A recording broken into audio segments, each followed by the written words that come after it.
The nation's fastest family of networks welcomes you to Brooklyn, Michigan, where today the population has increased sixfold, 160,000 plus. Here to watch NASCAR Winston Cup racing. 400 miles today at Michigan.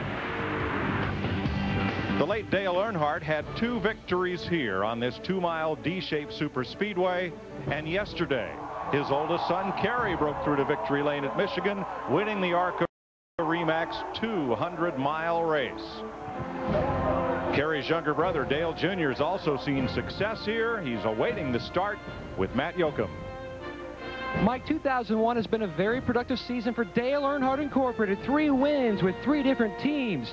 The only driver still missing from victory lane from the DEI stable is Dale Earnhardt Jr. But he does have 1 Busch victory at Michigan to his credit, and polling a number of teams in the garage area this morning, they all point to driver 8 as having one of the top 3 cars to beat. Junior, how do you rate your chances?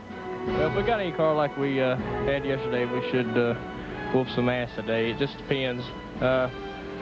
Jeff Gordon ran good in practice yesterday, too, so we're going to have to race him and a bunch of other guys, too. Plus, we got hot Shauna Robinson in the race, so we might all get distracted there. So we'll just see how it goes.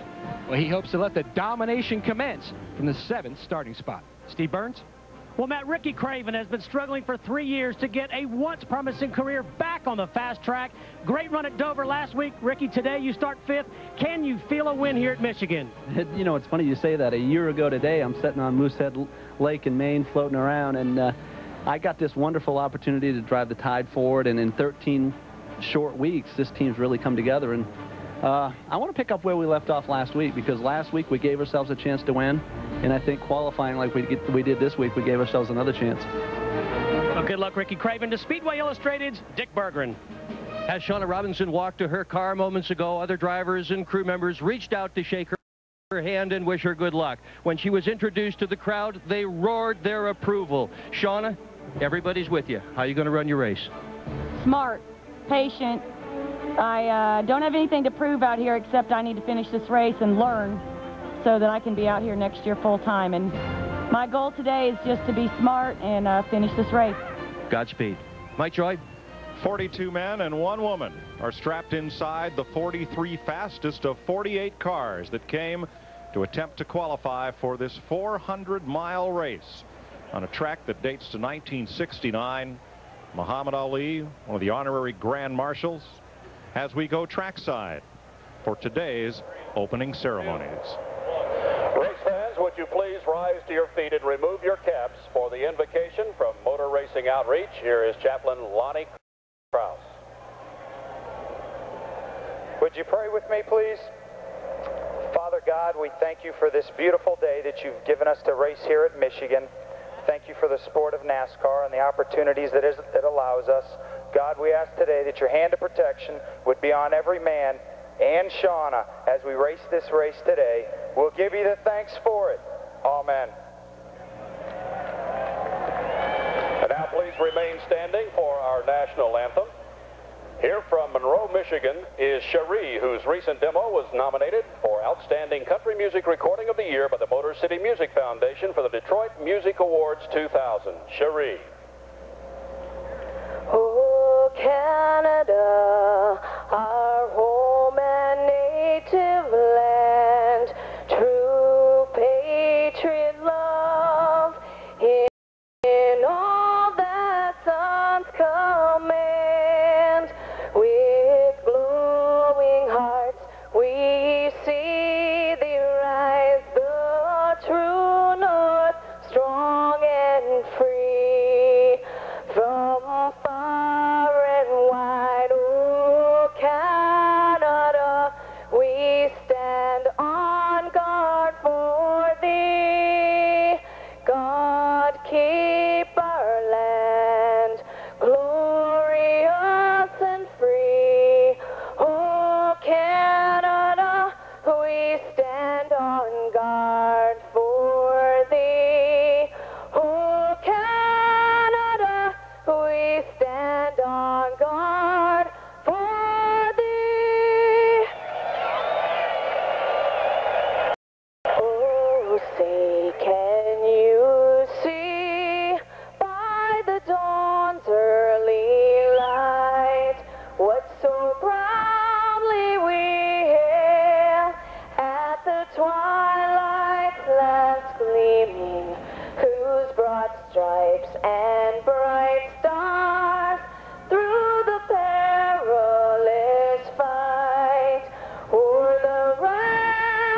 we watch were so gallantly streaming, and the rockets red glare, the bombs bursting in air gave proof through the night that our flag was still there. Oh, say does that star-spangled banner yet wave o'er the land of the free, on the home of the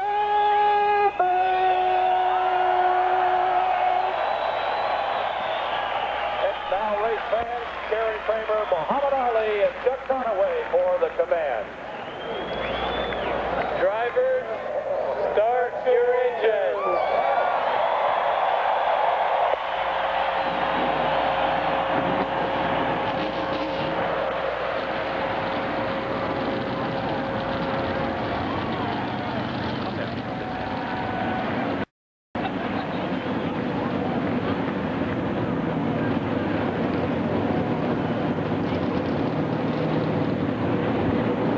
The 107th Fighter Squadron, Lieutenant Colonel Glenn Schmidt leading the flyby. Today, Jeff Gordon tries to close in on the Winston Cup point standing lead in search of his 4th championship. Dale Jarrett tries to protect that 50-point lead, still nursing torn rib muscles from a Charlotte qualifying crash. And Bill Elliott, who saw great fame in NASCAR with the number 9, returns to Michigan for the first time in many years in a car bearing that number. Hi, everyone. Welcome to Michigan International Speedway. Mike Joy with Larry McReynolds and Darrell Waltrip. Hard to believe in 1968 they opened this track with 26,000 seats, and now seats nearly 140,000 folks, plus a full infield, all here to see Winston Cup racing. But Darrell, from one particular seat, the driver's seat, this place hasn't been that friendly. Well, the thing about it is, this place is aggravating. I mean, it's an easy track to drive. It's big. It's very forgiving. You can go high. You can go low. That's your problem. Draft. You get it. You pass the guy through the corner. You go down under him. You pass him. You think you got him cleared, beaten. All of a sudden, you look in your mirror and he's drafting back up on you. He passes you back. You'll see that all day long. Just backs and forth, high, low, draft up. You can't get away from anybody here, and it worries you to death. But it's aggravating from a crew chief standpoint, because why? It's 200 laps. That sounds like a long time. But if your car's not right, you just don't get very many opportunities to adjust that race car, known for long green runs. Strategy, I promise you, before the day's out, we're going to be talking about strategy. Why? Because it always seems like it comes down to fuel mileage. And D, you got to start thinking about it from lap 1. You got it. We're set to go racing here in the Kmart 400 at Michigan International Speedway. You're watching NASCAR on FX.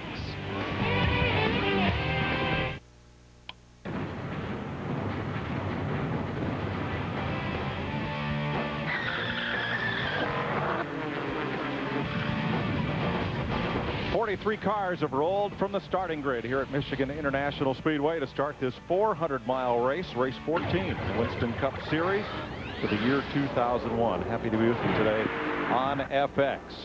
We had a brief shower very early this morning, but kind of cloudy, overcast skies right now. Changes track conditions considerably, as we talk about all the time. We will be watching the weather all day long.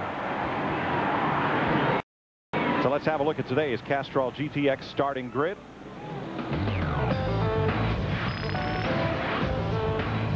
Jeff Gordon with his 3rd pole in 2001, his 3rd Michigan pole, and Ricky Rudd, who was 2nd here last summer. Mike Skinner, best qualifying effort of 01, as is Dave Blaney. Hey, OTIDE's looking pretty good there, guys. Bill Elliott starting 6th. 7 Michigan wins here, the most of any active driver in the field. Junior had a 3rd place finish last week, and Harvick 8th at Dover. Oh, Owensboro, Kentucky boy there did pretty well here last year until he blew up. Ryan Newman, the pole sitter at Charlotte, made his first stock car start last June here in ARCA. Spencer there, you know, our man, he's had some good finishes here the last few times they've been here. Look for him to run good today. Steve Park, 7th in points, scored his 3rd runner-up finish at Dover last week. Hey, I got my money on the 2 car today, boys. Mark Martin, he just keeps climbing toward the top 10 in points. Really likes Michigan. 4 wins here. Dale Jarrett, 10 top 10s in his last 10 starts, and Kyle Petty in his 40th Michigan race. And Hut Strickland there with Felipe Lopez as his crew chief or consultant, doing a pretty good job these days. Bobby Labonte, the reigning champion, he's won here 3 times, 3rd both races here in 2000. Brett Bodine was among the 10 fastest in yesterday's happy hour. Todd Bodine, he's won 2 Busch races here.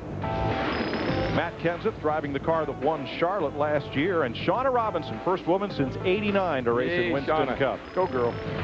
Casey Atwood's a rookie Cup racer at Michigan. Ken Schrader, his 34th race here. Daytona 500 winner, and he needs to get back on the stick, my brother Michael. And there's old Tony Stewart. Watch for him to come from way back. He's done it before. Elliott Sadler for the Wood brothers, who have 11 wins here. Texas Terry Labonte starting deep in the field, but making his 45th Michigan start. Robert Presley had his best finish of last season right here last year, 5th place. And going home, Kenny and Mike Wallace, Rick Mast, rookie Andy Houston, and Stacy Compton failed to make the field. 200 laps, 400 miles, and Larry, if it goes all green like it did in '89, 3 very carefully planned pit stops. Oh, I promise you, we're going to look at 43 cars, over $3 million, but here's the key number, guys, 50 laps. Want to do this race in 3 pit stops, 50, 100, and lap 150. 50, 50, 50, and you can come home a winner.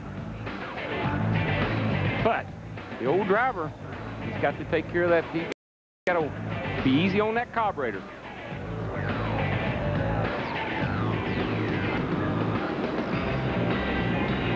Let's have a look at Winston Cup weight standings coming into this race. Dale Jarrett nursing a 50-point lead. Jeff Gordon took a big bite out of that last week at Dover with his dominating win. Jarrett playing hurt, torn rib cage muscles from the Charlotte qualifying crash.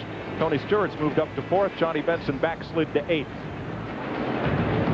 And there's your point leader. And this is the part of the race. This is when you really get excited. You're coming down and get 1 to go. Your crew chief's talking to you. Check your gauges. Check your belts.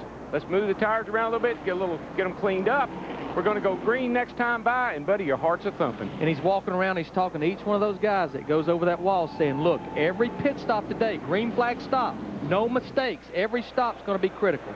It seems, too, like this is a spotter's track because there's no one fast groove here. Your spotters really got to help you find what the fast line is at that moment. And what you do as a driver, you look around who you're starting around, particularly if you're on the outside, and you say, talk to the 2 car, or talk to whoever's on the inside of me. Ask them to cut me a little slack on the start here. Ray Evernham among the spotters today. And I don't know how many times you'll hear the spotters say, all right, clear, coming back to you, outside, he's on you outside, clear, back to you. That is the aggravation factor, and it's very high here. When Bill Elliott first came here, it was in a Ford owned by his father, himself, and his 2 brothers, little 1-horse race team from little Dawsonville, Georgia. And you see that Melling on his collar? A bunch of Michigan businessmen adopted him, and the next year, one of them, Harry Melling, took on the sponsorship of this team and later bought it from the Elliots, and they all achieved great things. Well, Mark Melling, Harry's son, continues to own the family race team, but when they came to Dodge, allowed Bill Elliott to recapture the number he made famous with the Mellings, number 9. And the other team that he got the number from is 9-2. It's number 9, too. Yeah, 92. And did I tell you how they got the 32 on this? That's a story we'll go to later. Okay, but you will. All right, guys, all right. Here we go. Pontiac safety car makes a hard left turn to pit road, and over 160,000 fans on their feet awaiting the start of 400 miles of racing. Next time we get back here, it'll be over 200 miles an hour on that first lap. Green flag. And they're off, looking good. Already 3 wide as they head down into the corner. Boy, 1 car, Skinner, right down on the flat almost. Well, he tried to take it right under Jeff Gordon and almost made it work. Craven trying through the middle. Whoa, Craven getting real loose when he got back to the throttle off. Yeah, he gets crowded over there. He gets to pushing up, and the back end will jump out. Early laps are real treacherous here. Harvick looking on the inside, not going to take it 3 wide into turn 3. Yes, he is. Yes, he will. All the way to the bottom. Look at the battle for the lead here. Ricky Rudd in that 28 car, the Texaco car. He wants to lead this first lap, puts Gordon behind him. I can't look at any battle. They're battling all over. 4 wide. This is a great start. Wow. And I promise you, we'll hear 4 wide, 5 wide a lot today. And somebody has got to give when they get right there. Somebody has got to give. Earnhardt Jr. down on the bottom, racing Craven there for 5th. And Elliott. Boy, you got an awesome car when you can make it work around the bottom. Now you know why there's 160,000 people here. Oh, yeah. Look at this. I'd like to back that up and do it all over again. That was fun. And we've seen it all year long. A little bit harder tire, better racing. I guarantee you these guys will be 3 wide through the corner and won't think nothing about it today. Gordon wants to lead lap 2. No way, says Ricky Rudd. And they're 4 wide in the back with Bobby Labonte on the bottom. My goodness. We'll stand silent for lap 3.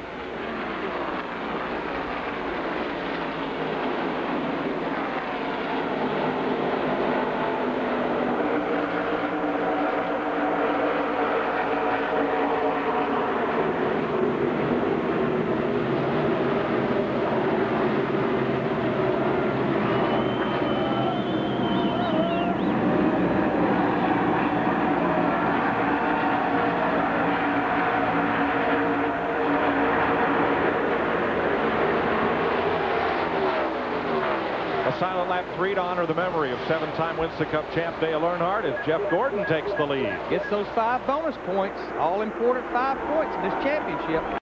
And Mike, one of the things as a driver, you just pray that the car is good on the start, because you're in all that traffic and you don't want your car to be loose or pushing real badly when you start this race, so you can make some good moves and stay out of trouble. And one reason, D, you always want to lead laps, but getting that car out there in that clean air, get that fresh air on that front end pushing down, always the best place to be. Well, when you're back in there racing people, you come up off the corner and all of a sudden you got to lift a little bit, and you can lose as many as 10 spots, as tight as the pack is right now.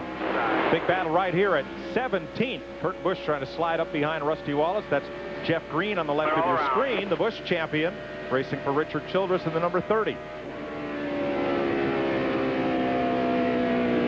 Doesn't take long to sort them out, but boy, it's exciting for a few laps there while they're all bunched up.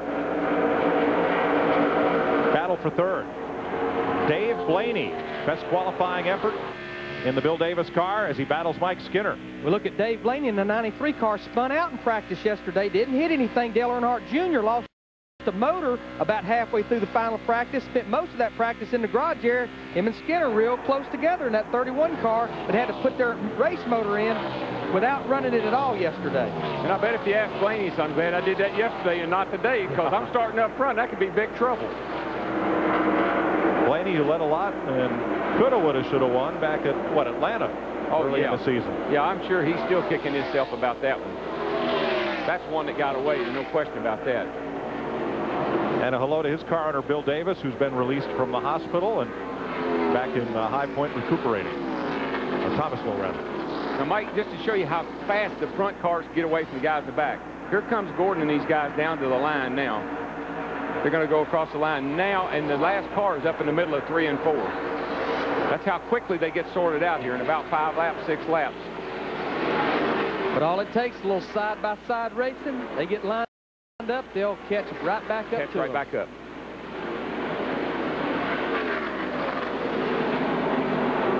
We've completed 6 laps. Shauna Robinson showing patience, trying to bank some early laps here. I like what she's doing. She fell back a little bit, got herself in a position where there's nobody in front of her or behind her, and just get some laps. That's what she needs, but seat time. The first woman to race in Winston Cup since Patty Moise in 1989. Shauna Robinson, who hopes to run for Rookie of the Year next year. We've completed 7 laps at Michigan International Speedway. NASCAR on FX is brought to you by Castrol Syntec, by Haviland, by Pep Boys, and by Dodge.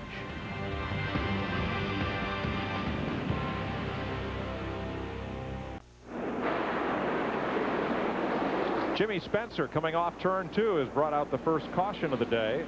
It comes working lap 12.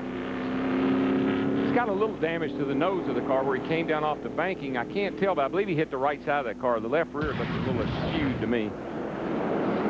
This is coming off turn 2. He's below Jeff Burton in the 99 car. This is when you get real loose right here, up off the corner. The back end steps out. Click the outside retaining wall. Did a really good job of not having any further damage, but I think he's hurt that car more than it may appear. He right here trying to make the pass on Burton off turn 2. See, the outside car is just pulling that it's pulling Spencer around. It takes so much air off of the back of that car when there's somebody right outside of you like that. You get that loose off too. Very lucky. Oh yeah. Spencer was in 12th place. I had a great run here. You know, he's been running good at this racetrack. From the Miller Lite cam, there you see the brush with the wall.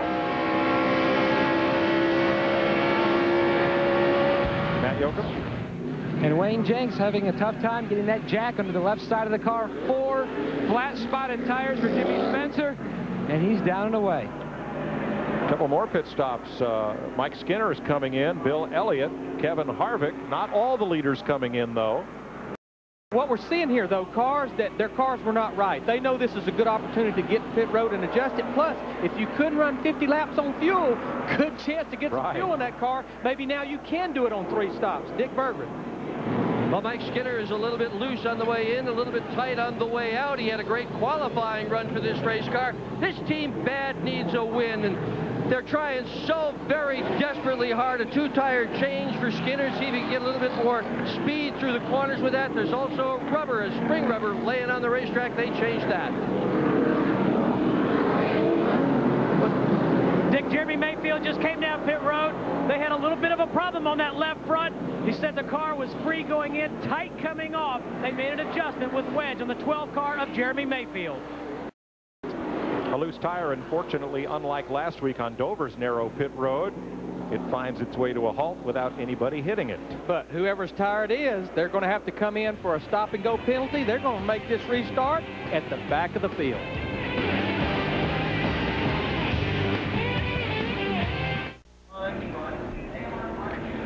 And today's aerial coverage being provided by the Monster.com blimp here on FX. Monster.com is a proud sponsor of the 2002 Olympic Winter Games and the 2002 U.S. Olympic team. We are currently under caution, getting set to go green. Let's go back upstairs to Mike Joy and the guys in the booth. Well, the first 10 cars in your picture did not pit under this first caution flag of the day at lap 12. It's a quick one. We'll begin lap 15 under green. Jeff Gordon leading Ricky Rudd. Single file restart. Jimmy Spencer did stay on the lead lap even after that spin. And that 12 laps that these guys back here in the back have picked up on those lead cars could be big if this thing goes green and they got to pit up under the green. Could make a huge difference in the outcome of this race early on. The other cars that did not pit: Dale Earnhardt Jr., Dave Blaney, Johnny Benson, Ricky Craven, Ryan Newman, Jeff Burton, Rusty Wallace, and Robert Presley did not pit. Yeah, you wouldn't pit necessarily for tires. I don't think that's the deal. But boy, that 12 laps had a little bit of gas. That could be big later on. Or to make adjustments if your car. Oh yeah, I'm sure that's part of it too. Probably guys that were unhappy with their cars. Here comes Junior around the outside of Ricky Rudd for second place. For more on Rudd, here's Matt. Mike, on the parade lap, Doug Yates, the engine builder for the 28 car, Ricky Rudd, cautioned Ricky to be careful of his engine on sticker tires. He didn't want to twist that engine too much, turn too many RPMs. So I asked Frankie Good, the engine tuner, how many RPMs are you turning here? He said, you need to ask Doug that question. I can't give it out. Doug said, 9,200 to Steve. Well, Matt, Ricky Craven radioed his crew chief and said that his car is rotating well. It's turning well in the corners, but he's searching for a good entry. Car's just a little bit loose on entry. They're already talking about adjusting air pressure. They may add half a pound to the right rear when they do, in fact, pit. Ryan Newman in the 02, the third Penske car, restarted 7th. He's hung right with Ricky Craven, and he's part of this battle for third place. And he started racing 12th. Remember, he was one of the cars that did not pit. He was not even really scheduled to run this race. They came up here and tested with an ARCA car. They were going to run the ARCA race. Performed so well at Charlotte, they said, let's go up there and let's run this race. We got a big wreck. Bobby Labonte, the 18 car, and Kurt Busch. Busch got in the wall, and 18 car got turned around. And Jarrett's in it. Or he's just running very, very slow after avoiding it. But Dale Jarrett was very slow down the back straightaway and lost about 8 positions as now the field comes around to the caution flag. for the second time today. Jarrett could have punted the 18 in the rear. I don't know. The 18 got turned around when he slowed down back there, but I don't see any damage on the 88 car. So I think, I don't know, the 18 car got spun around by somebody. Well, Darrell, with the condition of Dale Jarrett's rib cage, he might have just been very, very careful trying to avoid everything. I think we'll see Busch get into the outside wall here, coming off a corner. There he goes. Almost the same thing that happened to Spencer a while ago. But he overcorrected and shot it right back out into the wall. Lots of damage. And then behind him, I think people are checking up. And here comes the 18 car gets turned down through here. He and Jarrett were both way down on the flat, Darrell. Let's see if this is a better look. There goes Busch. Now watch the right side of your screen. Not apparent. Let's watch on board from Bill Elliott. There's Jarrett. There goes Jarrett and Labonte. Oh, man. Wow. Good thing that's paved right back there. That saved him. Labonte turned. Ned Jarrett having a look at the replays. Yeah. On the horn to Dale. Car's fine. I think he probably will come to pit lane and get some tires, though, because he was way down in the loose stuff. Here you go. Here's a great look right here. Here's Labonte. He comes off the corner. I believe, I think he got on the brakes. The car got a little loose with him, and I don't think Dale ever hit him, but I think Bobby started to go around. Wow, what a save. Oh, that paved area right there, that is a beautiful thing. I wish all the racetracks were that way. And if your car's a little loose and you do jump on the brakes real hard, it'll make it even looser, make it spin just like Bobby did there. Did a good job of saving that bad boy, though. Kurt Busch walks away okay after a spin and then turned back into the wall, exiting turn 2.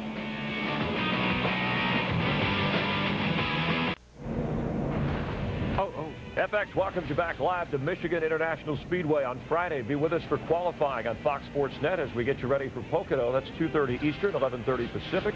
And then on Saturday, the ARCA race on Fox Sports Net, followed by the final practice for the Winston Cup cars on FX. And then Saturday, the Busch Series, 7:30 Eastern, 4:30 Pacific from Kentucky. And Sunday, NASCAR this morning. And then on Fox, the Winston Cup race from the Poconos. Jeremy Mayfield, your defending champ, wrapped up with NASCAR Victory Lane. All right, we're currently under caution. And, you know, Jeff Hammond already speeds of 208 miles an hour. And we've seen a couple of traffic mishaps. Is that because of the speeds, the cooler conditions on the track?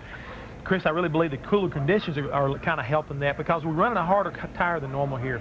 And after a restart, just like we saw a second ago, I really feel like that contributed to it. You're looking at a situation where rookie Kurt Busch went down in that corner.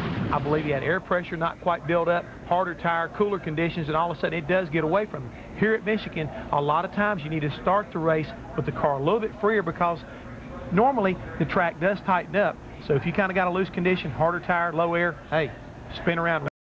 Easy. Right, out of turn 2, and then this is a little bit of the aftermath. Dale Jarrett and Bobby Labonte. Yeah, you see right there, it looks like Bobby may have gotten a little bit loose, got on the brakes right there. Jarrett being right behind him may have took a little more air off his spoilers.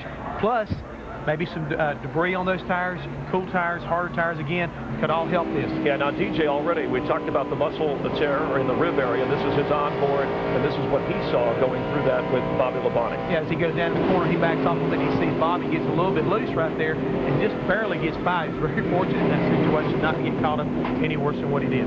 Now, what does this tell us about what we're going to see as we're going to look at Bobby Labonte trying to repair it? What a rough year it's been for the Winston Cup points champion of a year ago. We'll talk more about the strategy, how this sets the tone for today's race. Let's go down to Dick Bergman. Well, Bobby Labonte has already made 2 pit stops, and he's planning to make a 3rd one. The problem is the front valence on the car. It's all pushed up, and they've been trying with the pliers and hammers and whatever else they can come up with to get that valence up. This is such a high-speed racetrack. Aerodynamics is really important. Let's go to Chris. All right, thank you very much. As we got to look at Bobby Labonte under our second caution, Jeff Gordon currently your leader. Kurt Busch having some problems. We'll be back from Michigan in a moment.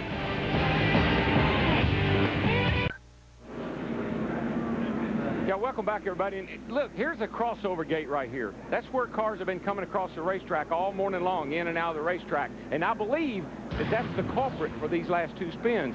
Watch Jimmy Spencer. Down there, he's not quite to the gate, but the cars start crossing over and just before the opening of the gate. Now watch Busch. Here he comes. He's up out of there, and he gets a lot harder impact he's got a lot more angle when he goes into the outside retaining wall. We're getting ready to go green, guys. Green, green, green. 21 laps complete, 22 as they come to the line. Jeff Gordon still leads. He has yet to make a pit stop, and now he's got Dale Earnhardt Jr. on his bumper. Still a single file restart. Kevin Harvick in that 29 Goodrich car. He's one of the cars that pitted a while ago, got 2 right side tires. Jeff Gordon has led 20 laps of the Kmart 400. Look at right out front for 2. Look at the run that Budweiser car got. Still there by nose. Clear, clear. He was one of the fastest cars yesterday in happy hour, and Get him shake that thing back and forth. He's trying. That's what I'm telling you about that draft. He's trying to shake him out of the draft. He knows he's quicker through the corner. He doesn't want Gordon to draft back up on him. Look how much distance he put way back to the throttle for Gordon down in 3 and 4. But yeah, he's trying to dirty the air up behind him where Gordon can't suck back to him. See, go to the bottom, and Gordon's trying to stay with him so he can draft back up to him.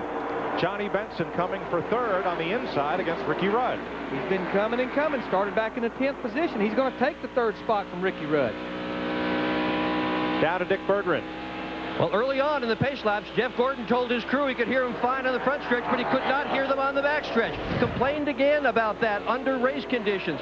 So the crew has just adjusted the antenna, raised it up so Gordon can hear him on the back stretch. Oh, got trouble over in turn 3. Is that Rusty up near the wall? Rusty Wallace, way up in the loose stuff, and cautions out. He lets the field through because he's going to want pit road. Oh, yeah, he's trying to get down to get to the pit. He knocked it. Fire out of that thing. 3rd caution of the day comes working lap 25. I believe cool temperatures, overcast conditions, and these tires may be a little harder than these guys are accustomed to is causing a lot of these problems. And a lot of damage to the right front corner of Wallace. Watch the caution car, Earl. Get the right sides on it to get this thing going. Right? Talking to spotter Earl Barbin about where the caution car is so Wallace can get out without losing a lap. Oh, he gets hooked by the 66 car. Let's watch from Wallace's onboard. Yeah, that he got. You've seen the damage on the left front of the 66 car. Matt? Billy Wilburn, the front tire changer, has called for the Sawzall so they can try to cut away some of the damaged front fender. You can see the hood is pushed up. Rusty has shut the engine off. They can't believe the bad luck they are seeing here today. 3 quick cautions. Lap 12, Jimmy Spencer. Lap 16, Kurt Busch. And now lap 25, Rusty Wallace. There you see a little damage to the nose of Todd Bodine's car as Wallace came across his bow. I see a little, yeah, leaders are on pit road, but Gordon stays out. Dale Earnhardt Jr. in the 8 car, but Johnny Benson, Jeff Gordon stay out. Jeff Burton in the 99. 24 laps into this run. 10 of those have been caution flags, but most of the leaders are on pit road. I think he just doesn't want to get back in all that traffic. There's a lot of heavy racing going on right now. He wants to stay up here in clean air and out of trouble. Dick Berggren. Now Dale Earnhardt Jr. is going to come in and get himself a bunch of fresh tires on that car, get himself a load of fuel. Tony Uri Jr. on the front tires. Jeff Clark, Shauna Robinson's husband. He's the guy on the jack, always on the jack, one of the best at it. 4-tire change right in front of him. Mike Skinner has just parked. These are big, wide pits. Junior's got no problem. He's out of here. To Matt. Ricky Rudd has already left his pit stall, 4 tires and fuel. He said the car was coming to him the longer he progressed in the run. So Gordon, Benson, and Burton stay on the racetrack. Yeah, even though caution laps equal like 2 green flag laps, so that was like 10 caution laps equal 20. We're halfway through a fuel run. That's a little iffy staying out there. I'm surprised by that move. Now also Jeff Green stayed on the racetrack, but he was in the pits at lap 16, chose not to come back in that AOL number 30 car. So the strategies, they are very diverse here in the early going at Michigan International Speedway. 25 of 200 laps complete. This is NASCAR on FX.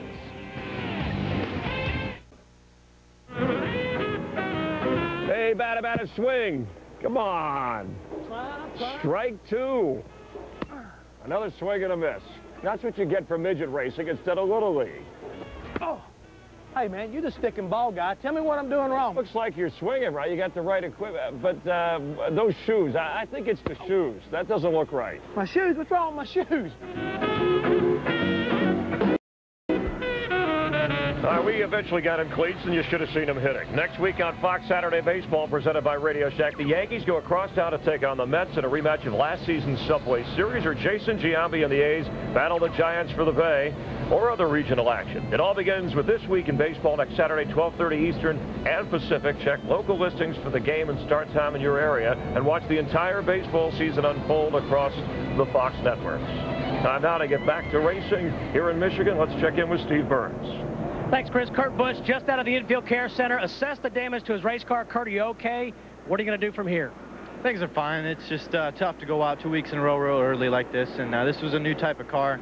And new types of cars need new types of decisions on what to change during a race. Felt something early on, and we made the wrong decision on that pit stop as far as adjustments, and that's what got us in trouble. Glad you're okay, Kurt. Let's go to Dick. Well, more than a bit of a surprise that Jeff Gordon didn't take that opportunity to pit. He had been saying on the radio that the car was a bit tight. I asked Robbie Loomis if he could explain himself. He didn't want to, which leads me to conclude these guys are probably up to some treachery. To Matt.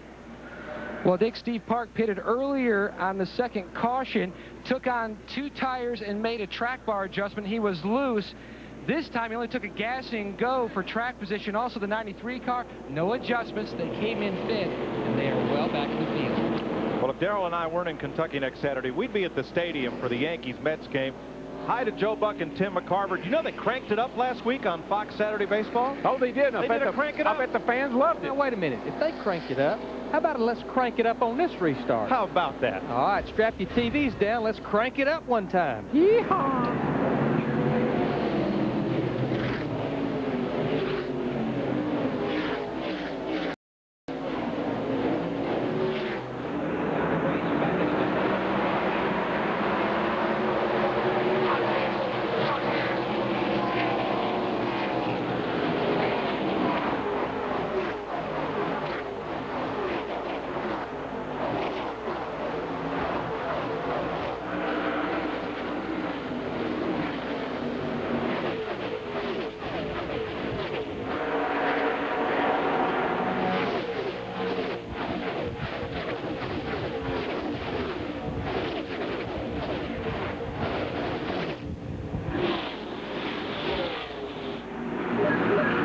Johnny Benson chasing Jeff Gordon for the lead as they come around to complete 29 laps.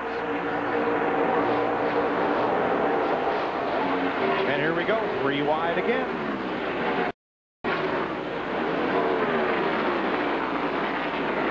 There's Spencer back in there. You know, after he spun, looks like he's going to be all right. Benson keeps working at it on the bottom. Right on the bottom, all the way off the corner, and when you can do that and still keep your momentum, you've got a strong race car. Got to believe that 10 car, I know what we say every week, but you got to believe he's got a win laid up here somewhere pretty soon. You see Gordon on the high side about 2 lanes higher than Benson, keeps that momentum right there. He's still going to lead this lap. That's 2 Hendrick tire plants racing against each other right there. They just happen to be in 2 different body styles, one Pontiac, one Monte Carlo. Rick Hendrick seeking his 100th win as a Winston Cup team owner today. Jeff Gordon scored number 99 for Hendrick Motorsports at Dover.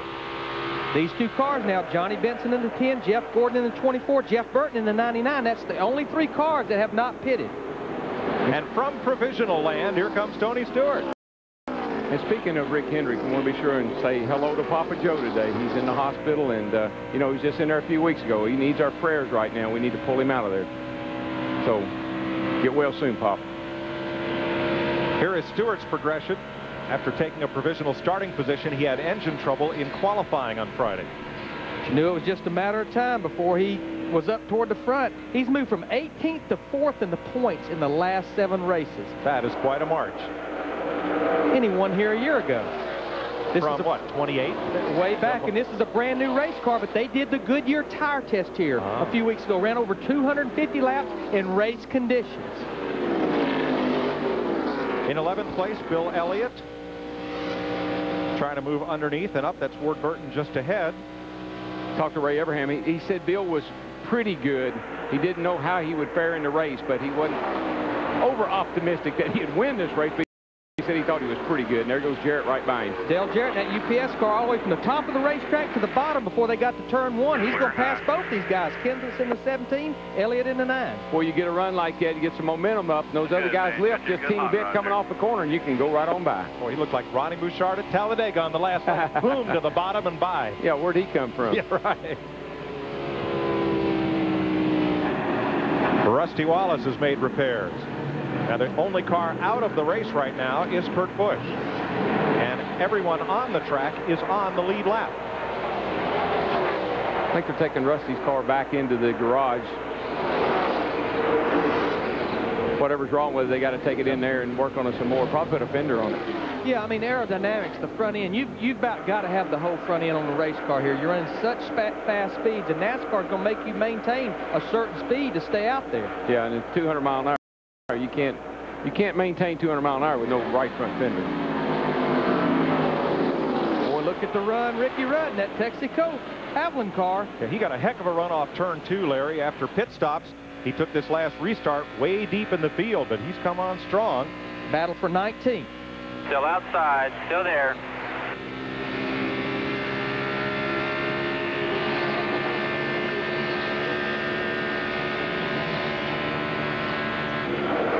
Still out there, still there.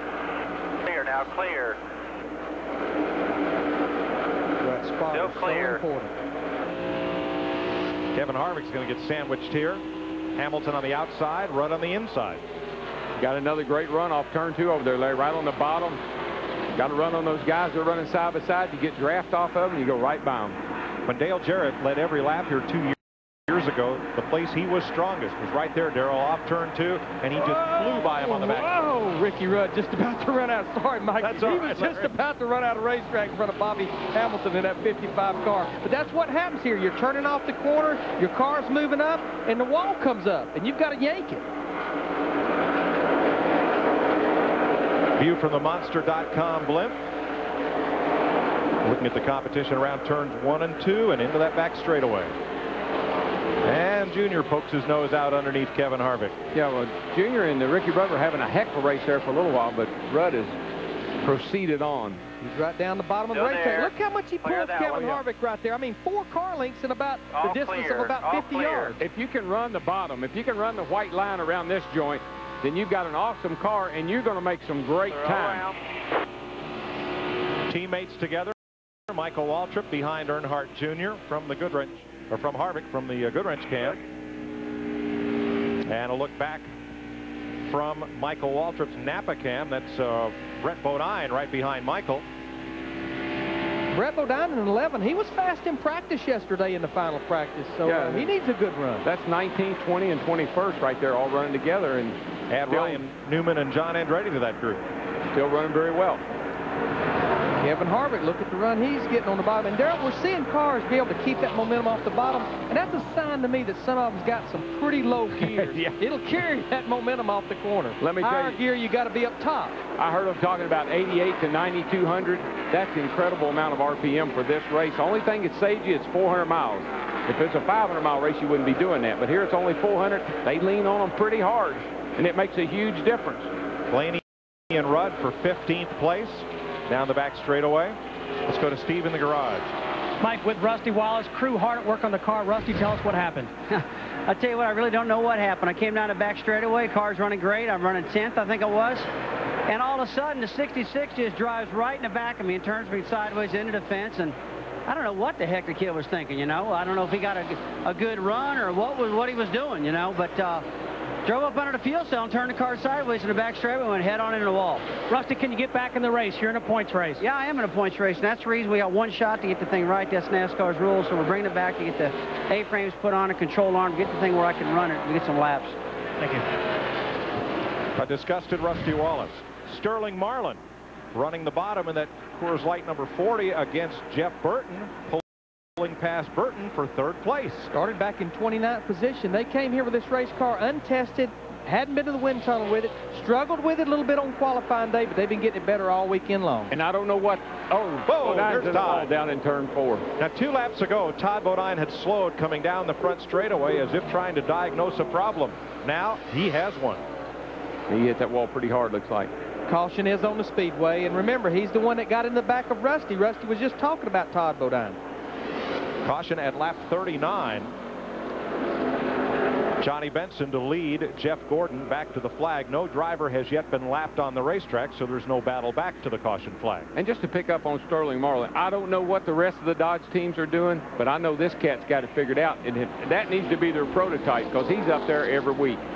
Who does this caution benefit? I know it's 3 of the top 4, but remember, Johnny Benson in the 10, Jeff Gordon in the 24, and Jeff Burton in the 99. We're at lap 40. They were only about a dozen laps away from having to make a green flag stop. Exactly, and I still have not understood that strategy. Maybe they know something we don't know. Caution fell just about right for them. See, what happens to Todd Bodine on the right side of your screen? Now, here he is going Sorry, down. left side of your screen. Oh, something happened. I think that's he had a tire. I think he had a left front tire go down. Probably that fender where he got into the back of Rusty could have rubbed that tire and cut that tire down. Darrell, I think he got somebody. Isn't there more damage now than there was when he hit Rusty to that left front? No, I don't. Perhaps not. Think there was. There's quite a bit of damage to that fender when he hit Rusty. Caved it in pretty good. I believe that fender rubbed that tire and cut it, and she went down on him.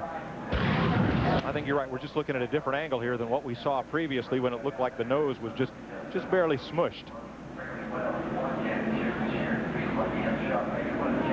Well, that's the 4th caution in only 40 laps of this race. And makes us look good, doesn't it? We talked about a caution-free race and strategy and all that stuff.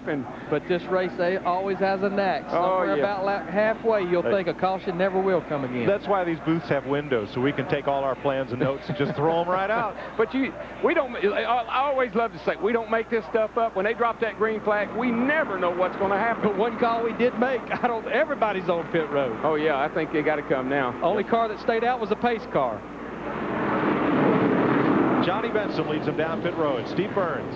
Kenny Strader brings the number 36 to pit road. First stop, Mike, they only changed 2 tires. This time, they're going to change 4 tires. He's a little bit tight from the center off to Dick Berggren. Now, Johnny Benson is pitting right in front of Jeff Gordon. Benson had momentarily stalled his car. He's got it going again. Gordon's car is a little bit tight. They're going to try to adjust that, get him to run a little bit better through the turns. To Matt. A 4-tire stop for the 28 car. Ricky Rudd, as he is down and away. A slight air pressure adjustment. His car was a little bit too loose at the beginning of the run. Long stop for Benson. Dale Earnhardt Jr. beat everybody off pit road by a mile. And the reason he did, remember, he was on pit road at lap 24. They've only ran 13 laps. Gas and go. No tires. No tires. And that's what's making some of these guys, I think there's some 2-tire deals or some no-tire deals. That's making them look like they got slow stops when they do 4 tires. Strategy, capital S, comes into play, and it will all day. Well, as they say in Motown, the hits just keep on coming. 4 of them so far. Attention Kmart shoppers, we have a caution flag on aisle 3. This is Jimmy Spencer on turn 2 having some problems spinning out, and then Kurt Busch having some problems on lap 17.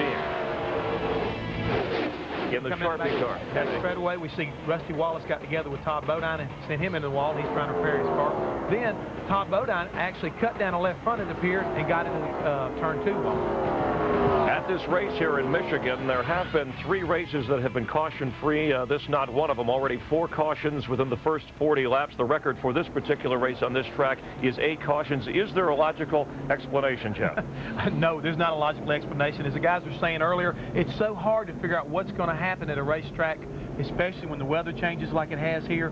Maybe it has a little bit to do with the tires, but maybe it has a little bit to do about the good competition out there. Everybody doesn't want to give any kind of ground today. And it does shake up the pit strategy, and some of that is going on right now. Let's head down trackside with Dick Berggren. Well, Johnny Benson had a longer pit stop than they would have liked. This over-the-wall crew has changed several times during this racing season. They are trying to find the right chemistry. Today it's a new jack band. Doug Morgan is on duty for the very first time. Nobody here is upset about the length of the pit stop, however. Crew Chief James Ince just told everybody, get over the wall, get organized. Tires look good. To Matt. Well, Dick, Mark Martin will restart from the 4th position, trying to put that number 6 car in victory lane for the first time in over a year. He says the car was very neutral. They did take 1 round of bite out on that last stop in 4 tires. Steve? Well, Matt, interesting strategy on the 36 car of Kenny Schrader. His crew chief, Newt Moore, decided to put on 4 tires this stop. The first stop, they only took 2. Next stop, they're planning to take 2 tires. If there's another stop, they're going to go with 4. So 2, 4, 2, 4 for the 36 of Kenny Schrader. We'll check if Ryan Newman might have taken 2. He's up to 3rd place on the board. And you know, week in and week out, we say, God, that car, that 10 car, for instance, is so close to winning a race. Wonder why they haven't won one. They run well enough to win it. You got to have the whole package. You got to make pit stops. You got to make them all right, and you got to make them fast. Look at Gordon last week. Dominated the race had a 14.5 pit stop, plus he had the best car. You can't beat people unless you can do the same thing.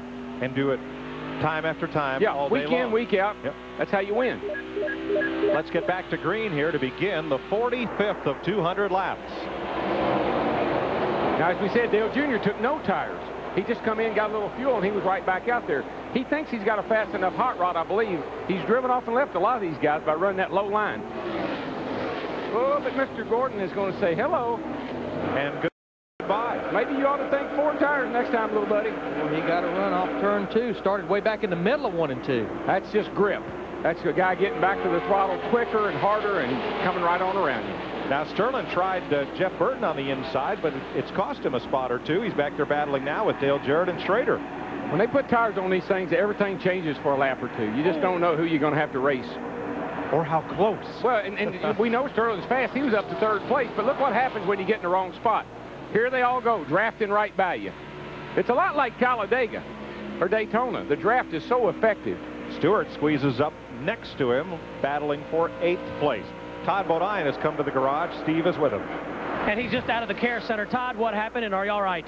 Yeah, I'm all right. Caught a left front down. Before we get into that, I got to say congratulations to Ray Bork and the Colorado Avalanche. Way to go, Ray.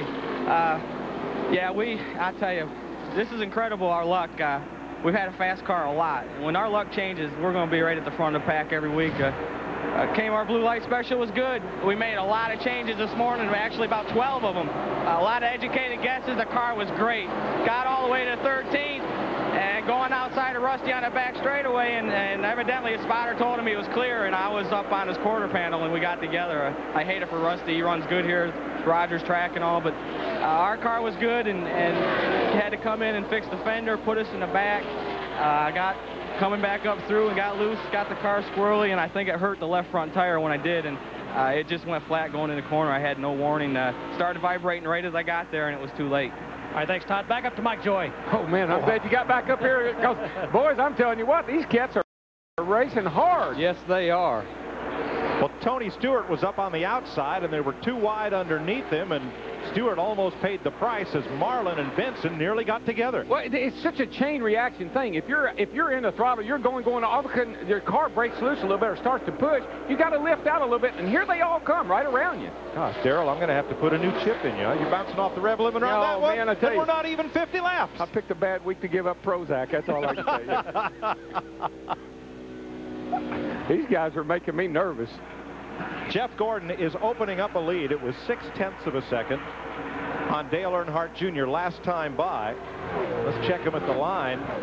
It's up to 0.8 of a second now. For an update on Dale Jarrett, here's Matt. 88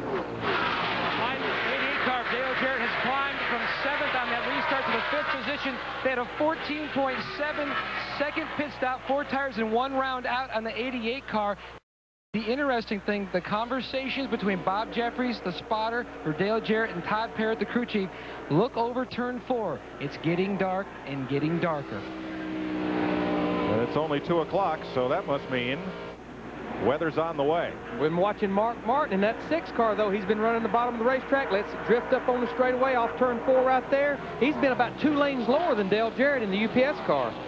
My crew chief always told me I can do a lot of things, but I can't do nothing about the weather. You're just going to have to go, man. That's what I used to tell the owner. That's right. Yeah. 3rd place. Jeff Burton battling Benson, and here comes Burton. Down there's Mark right down there, too, so the Roush car's running pretty good today. When you're in Detroit, close by, puts a lot of pressure on these car owners to have a good day, because everybody from every motor company is here. All the executives, all the people that plan the budgets, got to put on a good show today, boys.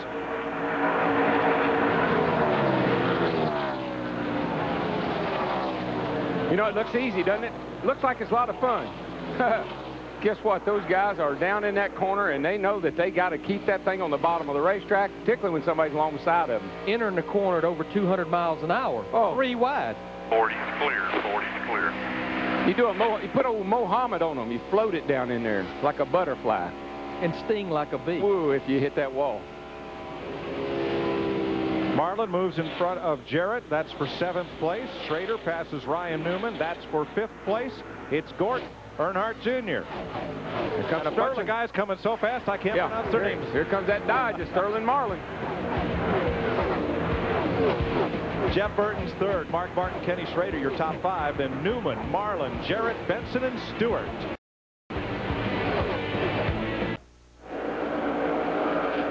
Welcome back to Michigan, where the bright orange monster over the track today. The Monster.com blimp gives you these great views of the D-shaped 2-mile super speedway. And what they're seeing is the weather that moves quickly into the Irish Hills of Michigan off to the west. A brief shower early this morning. More weather is on the way. We had quite a downpour during last year's race here in June, if you recall. And that may be why we're seeing the kind of racing we're seeing, because these guys are flat after it. And we're 45 laps away from the race being an official race. I mean, our goal is to be here till we see 200 laps, but halfway, lap 100, once you complete lap 101, it is an official race. Jeff Gordon leading Dale Earnhardt Jr. by 1.5 seconds. Jeff Burton, Kenny Schrader, Mark Martin. That's the top 5. Out of the race, Kurt Busch and Todd Bodine. Rusty Wallace's car still in the garage. And Wallace is going to take a beating in the point standings, which rewards consistent finishes at the front. There's a look at it with the positions they're in right now. Wallace came into this race 3rd in the point standings. He could fall to 7th or so. It takes 1 week to lose it. It takes 2 months to get it back, the way the Winston Cup point system is. That's what happened to Tony Stewart. Started off the season in trouble, and it's taken him a couple of months to get back up there. And Gordon is just, you know, driven away from everybody, and that's what's happening. That's what can happen here when you get up front and you can get out all that traffic. These guys back in there, as long as they stay bunched up, it's hard to make a move. One will pass and the other will pass. One will go high, one will go low, like we said in the opening. But the big thing, once you get out front, you can really cut some good laps. Shauna Robinson, first woman to drive in Winston Cup since Patty Moise in 1989, and she is running in 40th position, but still on the lead lap. You know, I talked to her this morning, and you know, words of encouragement. Shauna, it don't matter at the end of this day if you're 5 laps down, 10 laps down, or 20 laps down. You just need to be running at the end of this race. That's the way you're going to get that seat time. Because you see, you can't learn anything until you experience a 400-lap race here, a 400-mile race here. You got to know what the track's going to do, what the car's going to do. Those are things that will help you the next time you come back. And you don't learn those if you're in the garage area. If you're tore up, you're not going to learn anything. It's like coming here first time every time you return here. It's like the first time. Bill Elliott moving underneath Dale Jarrett. That's for 11th place.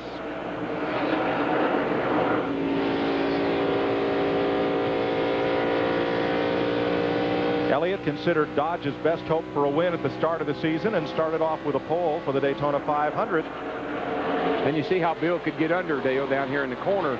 But Dale's got that high line. He gets the momentum up off the corner. See, Bill will draw even with him.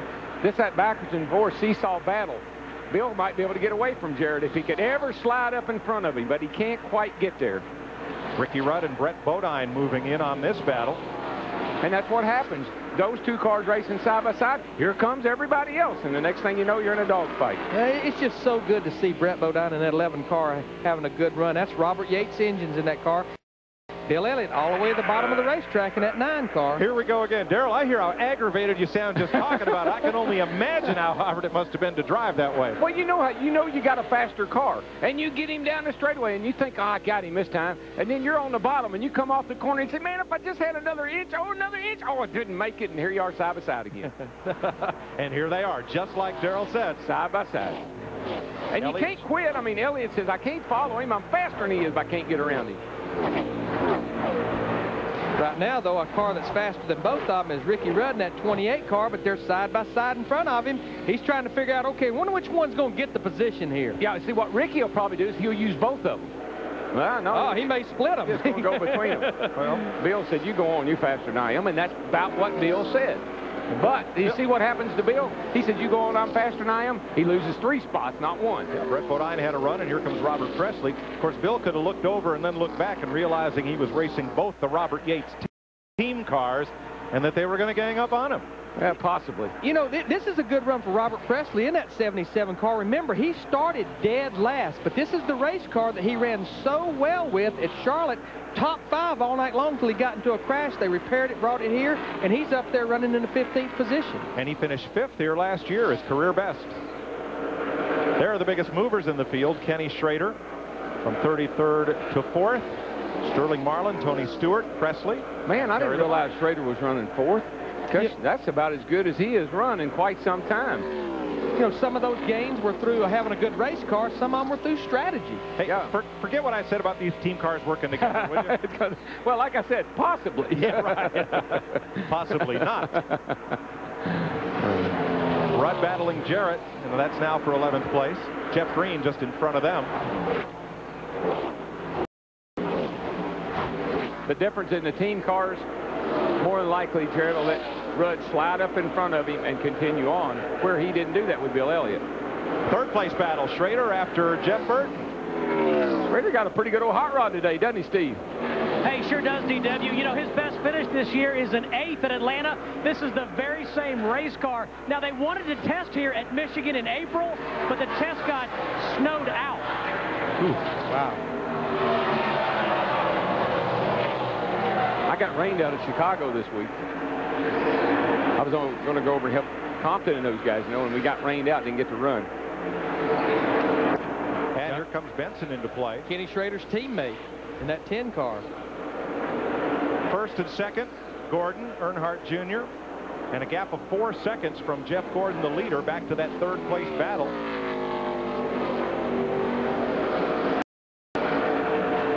Jeff Gordon trying to dominate as he did last week at Dover. So far, Gordon has led 45 of the 63 laps we've completed in the Kmart 400.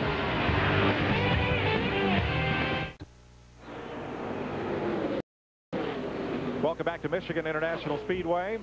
Mike Joy with Darrell Waltrip and Larry McReynolds, where 66 laps have been completed of the 200. Jeff Gordon, a 2.5 seconds out in front of Earnhardt Jr. And then this whale of a battle for 3rd place. Benson, Marlin, Schrader, and Burton. Looking back from Johnny Benson at Sterling Marlin, who's trying to take away that 3rd position. And we're on our longest green run now that we've had this entire race. Zooming in on 23 straight green flag laps, this is when problems are really going to start showing up. Yeah, and Schrader was right up there trying to pass Benson. He got down underneath it and didn't make the pass. Here come the other 2 guys right back around him. Let's have a look back at Shauna Robinson's race, historic in that she is only, historians differ whether she's the 14th or 15th woman to race in Winston Cup. More on that later. But she remains on the lead lap, running in 40th place. I believe she's not happy with her car right now. The car looks tight. Let's see how fast she's going here. She's doing 180, 190, 191. Probably ought to be doing about 195 to 98 right there. It's a little bit tight in the center. It's a little tight in the center and on the entrance. Just driving it as hard as I can. I'm not going anywhere. It's just tight. It won't go through the center, but I still feel like I'm not turning enough. Okay, just don't overdrive it. Drive the car to the car's limitations. And that's such great advice for her right now. Just don't overdrive. Don't get excited. Just do what you can do with what you got. We'll try to make it better for you on the pit stop. And what she's describing, it goes hand in hand. Her car is tight. It's not turning. The car's bogging down. And I felt like what she meant by not turning enough is not turning RPMs. It's not running, but it's because it's bound up in the corner. Yeah, you can't get back to the gas. So you can't. Your corner's a lot shorter than the other guys is. Woo, look at this bad boy here. Now he's turning all he wants to. Not quite a rewind of last week, but Jeff Gordon has led the most laps thus far today, 51 of them. Johnny Benson's led 11 laps. And Gordon experiments with different lines around the corners. And so is the cat right behind him, Dale Jr. He's been running up high around the top. They've been rim riding. But right now, Junior dropped down. I believe he cut the lead down just a little bit. There he is right there coming in your picture. He was pretty far out of the picture a minute ago. Knocked 2/10 off at that lap, Darrell. Fox Track shows Gordon's speed. We got to remember now, Junior didn't get tires. There's about 10 to 15 laps difference in the two cars' tires, and that could be making a big difference in the times right now. 1.6 seconds separate the two leaders.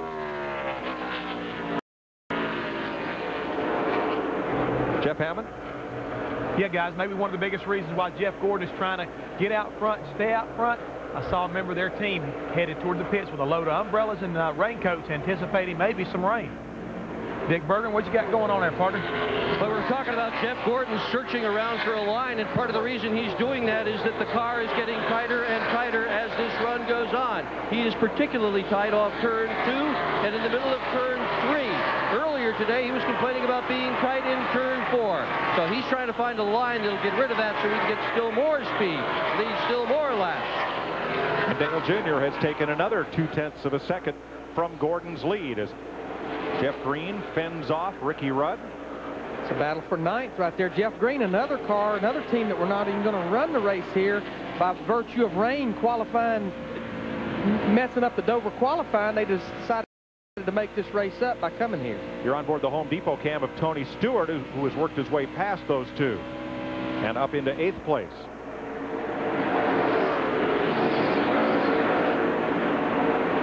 Jarrett with them, Newman as well, and Bill Ellie, part of that pack. A lot of speculation about this 30 car, what's going to happen with it next year. You know, they're going to run 5 more races this year with Jeff Green, but unknown what will happen in 2002. I mean, you don't have an inside line on that for us? Yeah, I think you let me down there, Larry. I think Richard knows I'm a member of the press now. He sees me coming, he runs. You're supposed to have inside information. Ooh, Jeff Green, a little wiggle there on corner entry for the Busch Series champion. See, he's 11 seconds down there in the middle of 3 and 4 behind Jeff Gordon, the leader. But he gets it. Look at that run he gets. He drives right up to the back of the Pontiac. Gets a little draft off. Gets a little draft, but he can't whoop out because the 28 car is right behind him. So now he's going to try a little different line. Tony goes low. That's what happens. You go low, the other guy goes high. You go high, the other guy goes low. You come off the corner side by side. Ricky Rudd looks to the inside here. This be coming off turn 2. Again, this is a battle for ninth. He's going to take the position. I'll tell you, Darrell, it may be aggravating for the driver, but it sure is fun to watch. Oh, it is. But you just always telling your crew chief, say, tell them guys to leave me alone. Come and follow me. Get away. Quit getting inside of me. Ricky Rudd's speed as he comes off the corner. Mid 150s down there in the middle of the corner right before he picked the throttle back up. Over 190 at the start-finish line, still climbing to 202. 202. Just a little over 200 miles an hour off in the corner. 202, following somebody following you, somebody pushing you, shoving you around at 202 miles an hour. For more on Tony Stewart's march from the back of the grid, here's Steve. Well, Mike, he has had an impressive day, but right now he's loose on the exit of 3 and 4. He called into crew chief Greg Zipadelli and said that the right front tire is starting to go away. And that's because the car is pushing, and once it starts pushing, the only thing that's going to fix that car besides adjustment is 4 more tires. Yeah, and that's a good, smart driver, though. He'll probably back off a little bit because you do not want to abuse that right front tire. That sucker blows out, you are in big trouble. Shauna Robinson being lapped by the leader, Jeff Gordon, gets to go to school on Gordon here. Gene Granger and Greg Fielden, NASCAR's 2 eminent historians, disagree on how many women have run in a Winston Cup race, and the question revolves around Sandy Neal Lynch, who ran one race in 1951. Was that Sandra or Sanford? Historians differ. If you know, let us know at Fox Sports. We'd like to clear this up. Jeff Gordon, the leader, at 76 laps. This is NASCAR on FX.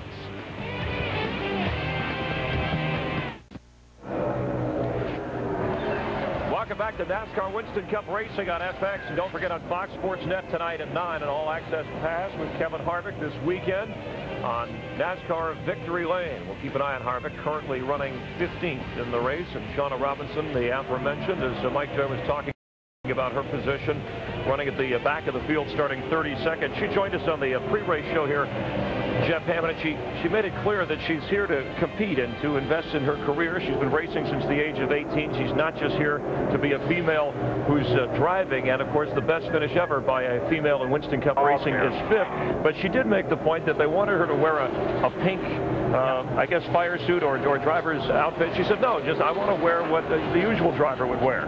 She is very, very conscious of the fact that she wants to. 21 car looks like he's lost a left front tire also. As we shift gears here, Elliott Sadler with some problems here, and we have a caution on the Speedway. Let's go back upstairs to Mike Joy, the guy. And, you know, guys, I was talking yesterday about tire temperatures, and a lot of the teams were telling me that the left front tire, for some odd reason, was a lot hotter than any other tire on the car, which is totally unusual, Larry. I think you can agree.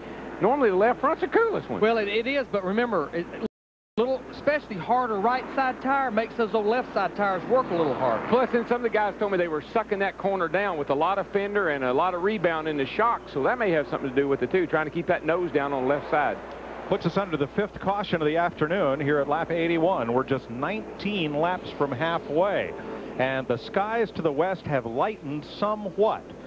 I mean, we're not going to call this a sunny day, but, but not the dark storm clouds we had a bit ago. We'll get this race in easy. We're running an average speed of 130 miles an hour. Let's see if we can tell what happened here to the 21 car.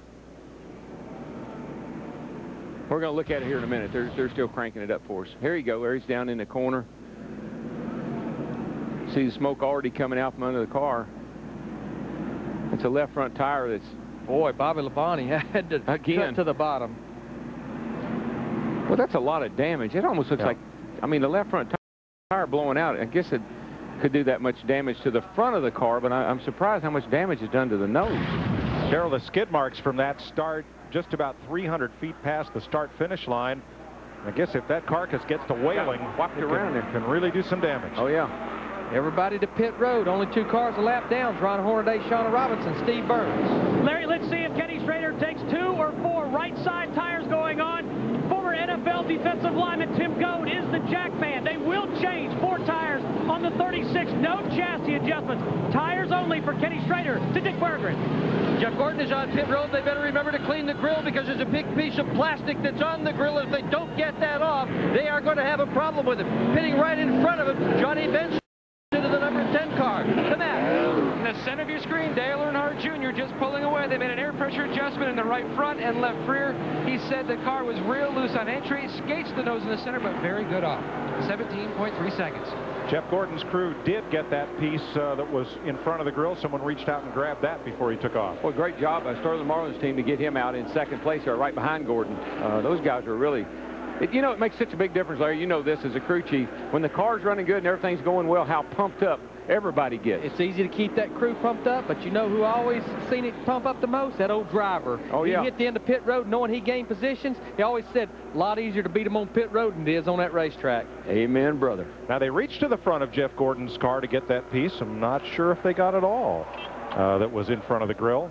That's not going to hurt anything. Piece of cake. Okay. Don't worry. Be happy. 82 laps complete. 118 to go here at Michigan.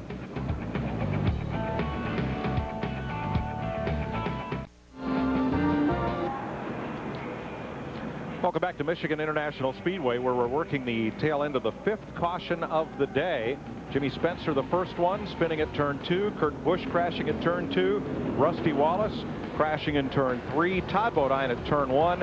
And a left front tire going up on Elliott Sadler's car, bringing out this most recent caution that brought everyone to pit road. And I believe what we're seeing there is a thumbs up sign that the piece of debris has gone off Jeff Gordon's car. Okay. Well, Gordon came in and went out first. Dale Earnhardt Jr., though, lost 4 spots on pit road. And those guys had just right at a 17-second stop. It wasn't a few years ago. You was the man if you had a 17-second 4-tire pit stop. You had the World Championship pit crew. But that Gordon group, that 24 bunch, in first, out first. There they are. Well, last week they ripped off that 14-plus second stop at Dover on the final pit stop when they needed it most. And their next stop was Victory Lane. Can make a difference. There you see the debris is gone off of the grill. Yeah, it's hung up here on the hood pin, but it's just a little piece of tape or something. We talk about front downforce. I want you to look how the tape configuration on the top of the grill. They've got the left side taped up. Reason being, that's the corner where you want to plant. That's the corner that makes that car turn. Any tape on the grill, I always like to see it on that left side, putting downforce on that left front. Yeah, it's better to do it that way, let the air do it, than it is to mechanically have to do it, which sometimes upsets the car. How dominant has Jeff Gordon been on the racetrack? He's the first driver to lead 1,000 laps this season. In second place, Steve Park, less than half that amount. Wow. Steve Burns. Well, Larry, that tape adjustment is exactly what Kenny Schrader did. It's just a piece of red duct tape that goes on the nose of the car attached to a tie wrap. That was the tuning adjustment they made on the 36 of Kenny Schrader. Dick Berggren. Johnny Benson looking for his first career win in 175 career starts. Not exactly as happy with the car as he might have been. A little loose in, a little bit tight in the center. They adjusted for all of that. He wishes he had more RPM. He's not getting as much as in practice. To Matt. Well, Dick, Mark Martin came in and took on tires. They also made a wedge adjustment, putting 2 rounds of bite in, 1 pound out in the right rear. Mark said the car was just a little bit too free. They're hoping to tighten him up. Let me tell you, when Mark Martin says the car is too free, that baby's just about ready to spin out, because he can drive one of them loose. I guarantee you that. Almost 140,000 permanent seats here at Michigan International Speedway, and all they had to sell was the space in front of them, because hardly anybody's had a chance to sit down. We're nearing halfway here at Michigan International Speedway. NASCAR on FX is brought to you by Budweiser. Crisp, clean, refreshing taste you'll find in no other beer.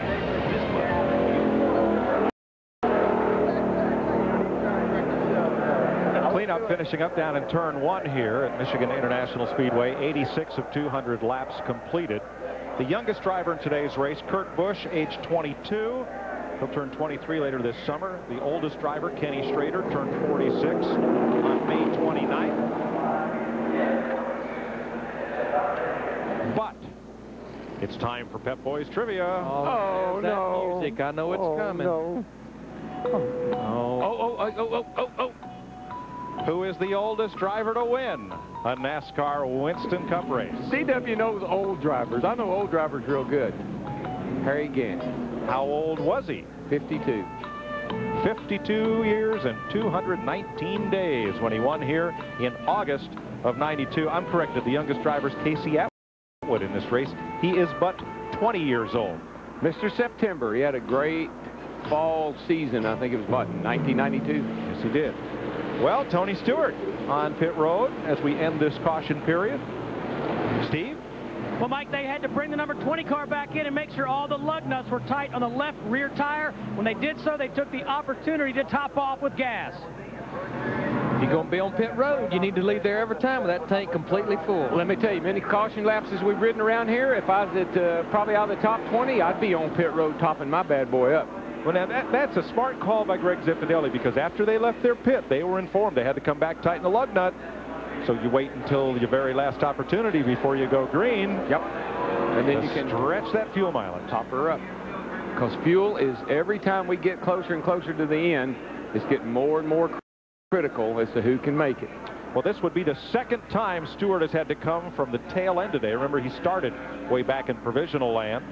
And what about his Tony Stewart's teammate, the defending Winston Cup champion, Bobby Labonte, presently in 19th place. Problem he got now is single file restart. Leaders down here going into 3. Tony is not even in the middle of the back straightaway yet, and he's going to be about a turn behind when they drop the green flag. Talk about track temperature. Track's cooling down with these clouds. Started out at 104 degrees, cooled down to 96 degrees. That'll make the cars turn a little more RPMs, a little more grip through the corners. And what do you say, guys? Let's crank it up one more time. Before we do, remind you, Ricky Rudd gained 4 spots in the pits. He'll restart 3rd, and Bill Elliott gained 4 spots. He'll restart 8th. Now we'll crank it up. All right. All right. Sterling Marlin, keep an eye on him.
On the break, Gordon, your leader, Marlon Rudd, and Earnhardt Jr. fight for the front 4 spots.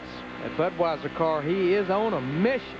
Well, now he's on the same tires as everybody else. He's got 4 freshmen too, so if he's got anything, now it's time to use it. Here comes Benson in the 10. Remember Johnny Benson's very first race here? He drove a Busch car owned by Ernie Irvin. I know what happened, 1993. And he went tumbling down the back straightaway. And that particular car right now, Ernie has it in his lake, is a bass feeder. Bass feeder. But back in those days, there was no pavement back there. Like what we saw with Jared and Labonte, then it was all grass, and he got off in that grass, and up she went. That was when he was winning all the ASA races, Benson was. Benson edging up behind Jeff Burton, running in 6th place. Old motor's really humming, isn't it? 8,700 down the backstretch. And that's the short shoe. Yeah. Wait till they get over here on the front one. Boy, you hear him picking that throttle up way before the center of the corner. A little bit of brake as he got down in the corner. Just touch that brake. Oh, that's a confidence thing. The driver's got to know that brake is there. He doesn't have to do anything. He just got to know it's there. Over 8,800 RPMs, right at 200 miles an hour down into turn 1. A little bit of brake again, picking that throttle up. Ease into it, wide open. Way before off the corner. Darrell, why would you feed in a little bit of brake when you're getting back into the throttle? Well, actually, these guys drive with both feet, obviously braking with one, gas with the other. And you're going to ride that brake. Even though you're starting to push that gas pedal down, you're going to have your foot laying on that brake just for an instant. It really isn't doing anything again, Mike. It just is a comfort thing. Talking about comfort, Jeff Gordon, he don't have that comfortable lead no more. Sterling Marlin in that Coors car, that Dodge, right on the back bumper here. Yeah, but the comfort he has is all that open real estate in front of him. He's had nobody in front of him for most of the day. He's led 74 of the 92 laps. Look at the run right here. Sterling Marlin in that Dodge. Off turn 2, side by side. He got him. I think Gordon will probably let him slide up in front of him. Are you going to let me in? Are you going to let me in? But Gordon's going to go to the high side. No, you're not. No, he'll get that momentum up on that top groove. Now, here we go, side by side, and here's going to come the 28, the 8, the 10. This is their chance to catch up and make a real race out of it. Watch Ricky Rudd. He'll go to the bottom of the racetrack right here. He got the run.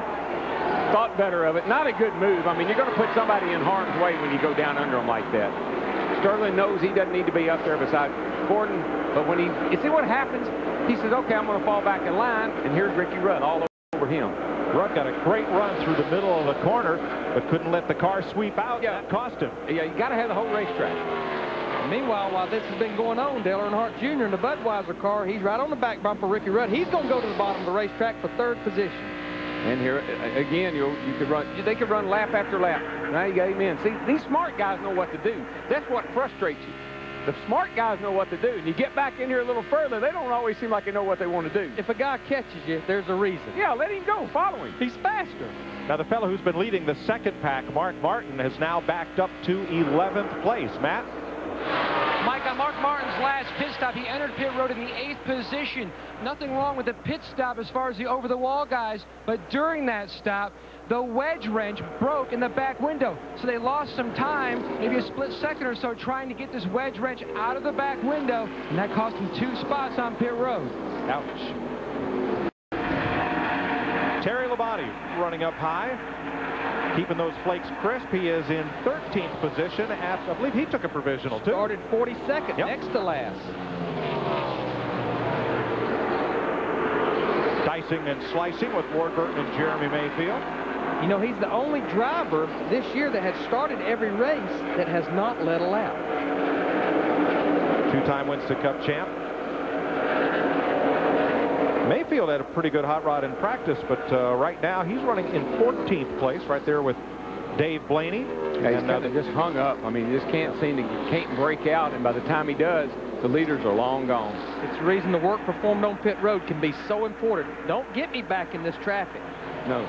The 2 Bill Davis cars working a tag team there. You saw Ward Burton and Dave Blaney together. There's the front 4, front 6, and the pack. Just so you know, all those first 7 cars, are all running the same speed on the clock. All of them are running in the 50s. 40, 50. 3 laps to halfway when they come around as Kevin Harvick works his way under Bill Elliott. Harvick, the subject of NASCAR Victory Lane tonight at 9 on Fox Sports Net. They'll give him the whole weekend. You'll follow Kevin Harvick and what a Winston Cup driver goes through on a race weekend. That's the 10th place race. I don't know if I was Harvick. I don't know if I'd take on Ali right there. He'd rather reach over and punch him out. I know if Ali was in there, that's what he'd do. But boy, you passed me, you're going to pay for that. 12 rounds or 200 laps, whatever comes first here at Michigan. 2.5 laps to halfway.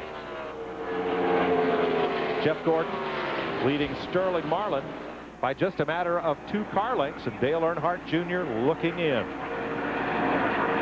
It's about 1.2 seconds from the leader to 4th place Ricky Rudd, then Johnny Benson, Jeff Burton, and Dale Jarrett. This is NASCAR on FX.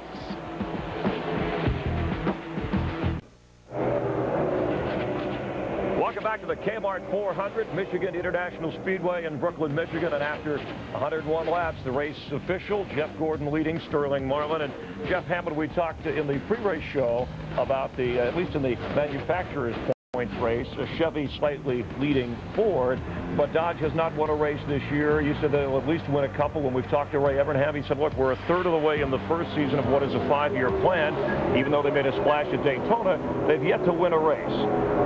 Well, you're sitting here right now, you watch Sterling Marlin. We touched on the fact that team has been very, very consistent all year long. A couple times early this year, he was in a position to win a race, and here we find him again. Halfway through this race, he's in position once again to take advantage of maybe what's going on here with the Dodge contingent. Now, there was some talk about NASCAR maybe giving Dodge a break with an engine block that would weigh or have a lighter weight. Explain how that would benefit the team. This is a totally new package that Dodge put together. This engine actually weighs about 30 pounds more than the other competitors as far as Ford or Chevrolet, and they've been trying to work a way to make the block lighter. But because of the way NASCAR does things, you have to get approval on it. They didn't have time to go back and redefine the block and make it lighter. They finally got it, I think, to the point where they're happy with it, and they've submitted it to NASCAR for approval. So if they approve it, then they'll get a chance to make the car a little bit lighter on the nose. While we're talking engines, you got to look at Bill Elliott, of course, who has 7 victories here, the most of any active driver. How about the NASCAR consideration on the idea of using a single engine for weekends? Again, it's another one of those efforts for NASCAR to make things a little more economical for the teams. Also to possibly help them get through some of the testing that needs to be done. It's a great idea, and they're going to try it out. I think coming up here at Loudon should be a big advantage for a lot of the teams, especially the independent teams or the lower budget teams. And you think they'll enforce that for just some races or across the board, maybe not have it in Daytona? I think they'll start out with some of the half-mile races, 3/4-mile races, shorter races, see how it does, get an assessment on it, and move from there. Kevin Harvick, you get a look, and don't forget NASCAR Victory Lane on Fox Sports Net tonight at 9 o'clock, the All-Access Pass on his weekend, as we get a look at Jeff Gordon leading Sterling Marlin with 96 laps to go here in Michigan. Let's go back upstairs to Darrell Waltrip, Larry McReynolds, and Mike Joy. Well, that 2-car battle for the lead has become 3, and it's about to be 4, as Dale Earnhardt Jr. has caught Jeff Gordon and Sterling Marlin. He's been running right around the bottom of this racetrack. He's been gaining on these guys about a 10th and a half, 10th a lap, and he's right on the back of him right now. You see Ricky Rudd in the 28 Texaco car. He's inching up there as well. For the Rusty Wallace fans, he's back on the racetrack, some 80 laps down, just trying to make circles, make laps, make a few points. Yeah, and Dale Jr., he can get down real low in the middle of both corners, but he's got to have the whole racetrack to make that work. When he exits the corner, he's got to be able to go all the way out to the wall. And that's going to cause him some problems when he starts getting up here trying to pass these guys.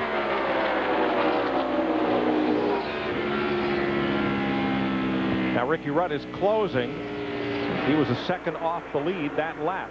There goes Marlin. He's got a pretty good run off of 2 this time. Looking pretty good right there. Had to fall back in line, but he had a heck of a run. He gets off at 2, he gets off there stronger than the 24 does. Jeff Gordon in the 24 car, he keeps running the high side of the racetrack, and he's going to run about the middle of the racetrack right here through 3 and 4, but he drifts it up right there off turn 4, keeps those RPMs up there. The thing you never know for sure about Jeff Gordon, even when you're following him and when you're watching him like we are, how much does he have left? Is he just keeping everybody at bay? Is he just sitting there and just letting everybody run behind him? Can he, when it comes time, step it up a notch? And you see here on Fox Tracks, Ricky Rudd had that interval down inside of 1 second. Now it's pretty stable. Let's see what he does. Coming off turn 2 has been Rudd's strong spot. The only guy in those 4 cars that I know isn't holding back anything, he's in that red car with 8 on the side of it. And he isn't holding back nothing.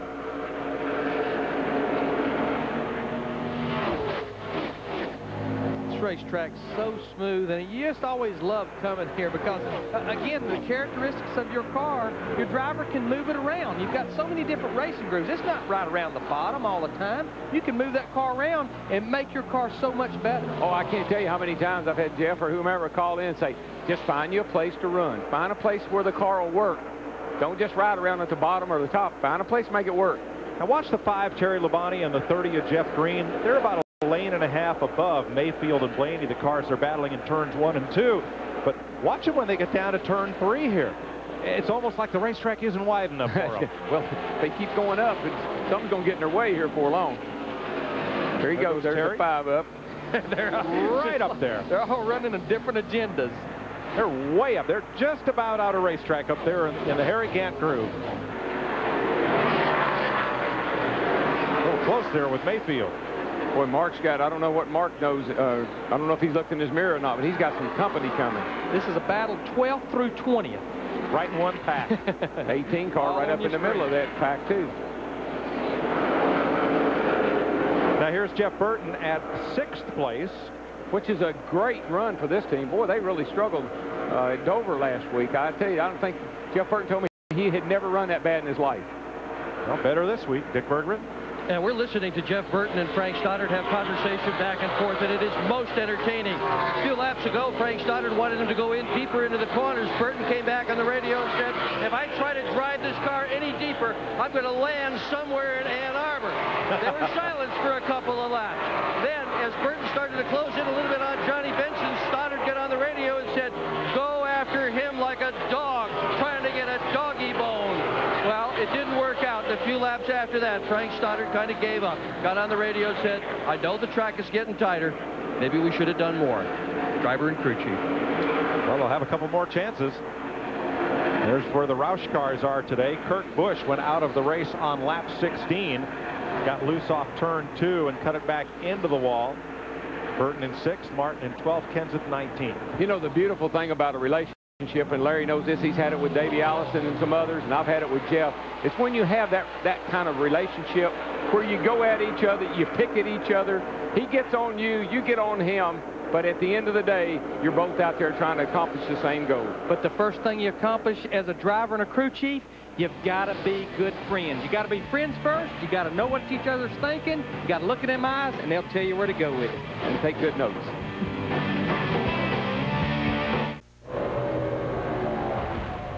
Welcome back to Michigan International Speedway. Friday, we vacation in Pocono as NASCAR Winston Cup qualifying can be seen on Fox Sports Net.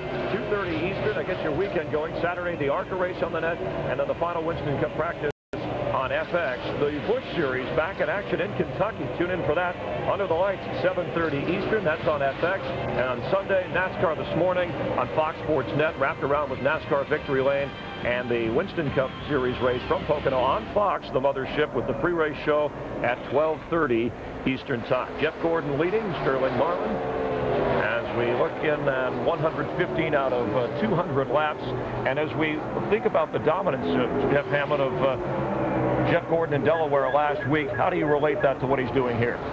Well, if I was one of the competitors, I'd be scared to death, because anytime you allow Jeff Gordon and Hendrick Motorsports to get on a roll, to get this kind of momentum going, he can be real ugly, because he has the type of talent and backing that he can do this for the next 3, 4, 5 weeks in a row. So somebody needs to get up there, challenge him, and make sure they can't keep this momentum sustained. It's worth pointing out 2 victories after 13 races when he won an amazing 13 races in '98. After 13 races in that season, he had only 3 wins. So if he keeps up this pace, he certainly could be dominant. And one more win here would give Hendrick Motorsports' Rick Hendrick his 100th career victory. Yeah, and while you're touching on that right there, Chris, let's say one more time that our wishes here at Fox Sports go out to Papa Joe Hendrick, had an opportunity to work with Rick Hendrick Motorsports, and got a chance to know Papa Joe very well. And as Darrell was talking about earlier, everybody in the garage loves Papa Joe. We're praying for you, Papa. Get well, buddy. Let's go back upstairs to Mike. And let's bring you up to speed where Ricky Craven is not. Craven is off the pace. He's dropped down, and he will go a lap down to Jeff Gordon and Sterling Marlin. We've run 117 of 200 laps. 5 cautions so far. The first for Jimmy Spencer at lap 2. Kurt Busch crashed. Rusty Wallace crashed after contact with Todd Bodine, who then brought out his own caution, and then Elliott Sadler. Jeff Gordon has now led 99 laps. 11 for Johnny Benson, 4 for Earnhardt Jr. Rudd, Marlin, and Buckshot Jones have also led this race. But Gordon has put in another dominant performance so far. And he gives a lot of credit to the motor department over at Hendricks. He says that those guys, he got beat at California when Rusty was just beating him down the straightaway like a drum. He said that his guys didn't like it, went home and worked on the motor. But you know, in 16 races, he's only finished out of the top 15 one time. That's quite a record. Yes, it is. Here are your top 10 cars cycling through with Gordon and Marlin in very close contact. And the rest of the field kind of struggling to keep up. Sterling Marlin has now led 12 of the 14 races this season. After going a lap down, Ricky Craven in the 32 car, he's on pit road with the hood up. Yeah, he obviously got an engine problem of some kind.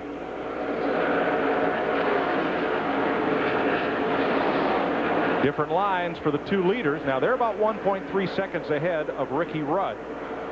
Now this is where the spotter probably told Sterling, try that high line, because there's some cars making good time in 3 and 4 right up against the outside retaining wall.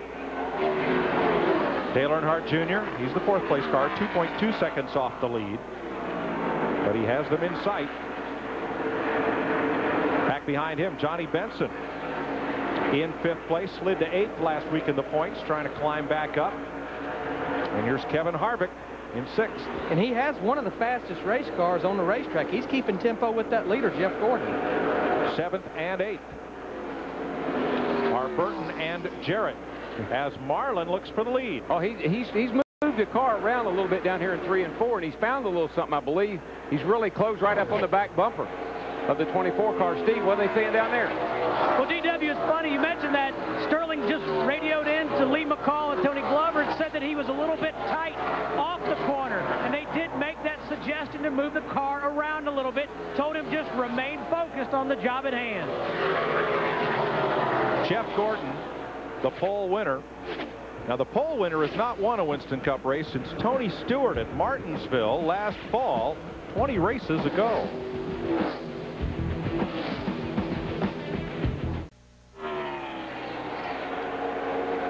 A new sheriff in town, Sterling Marlin, drove underneath Jeff Gordon to take the lead. Let's show you how. And here he goes. He gets a good run down low. Jeff just moved up high trying something, I believe, and Sterling said, let me in, please let me in. Whoopee. Made it. So Marlin, whose car's been good on a long run, we're coming close to pit stops now.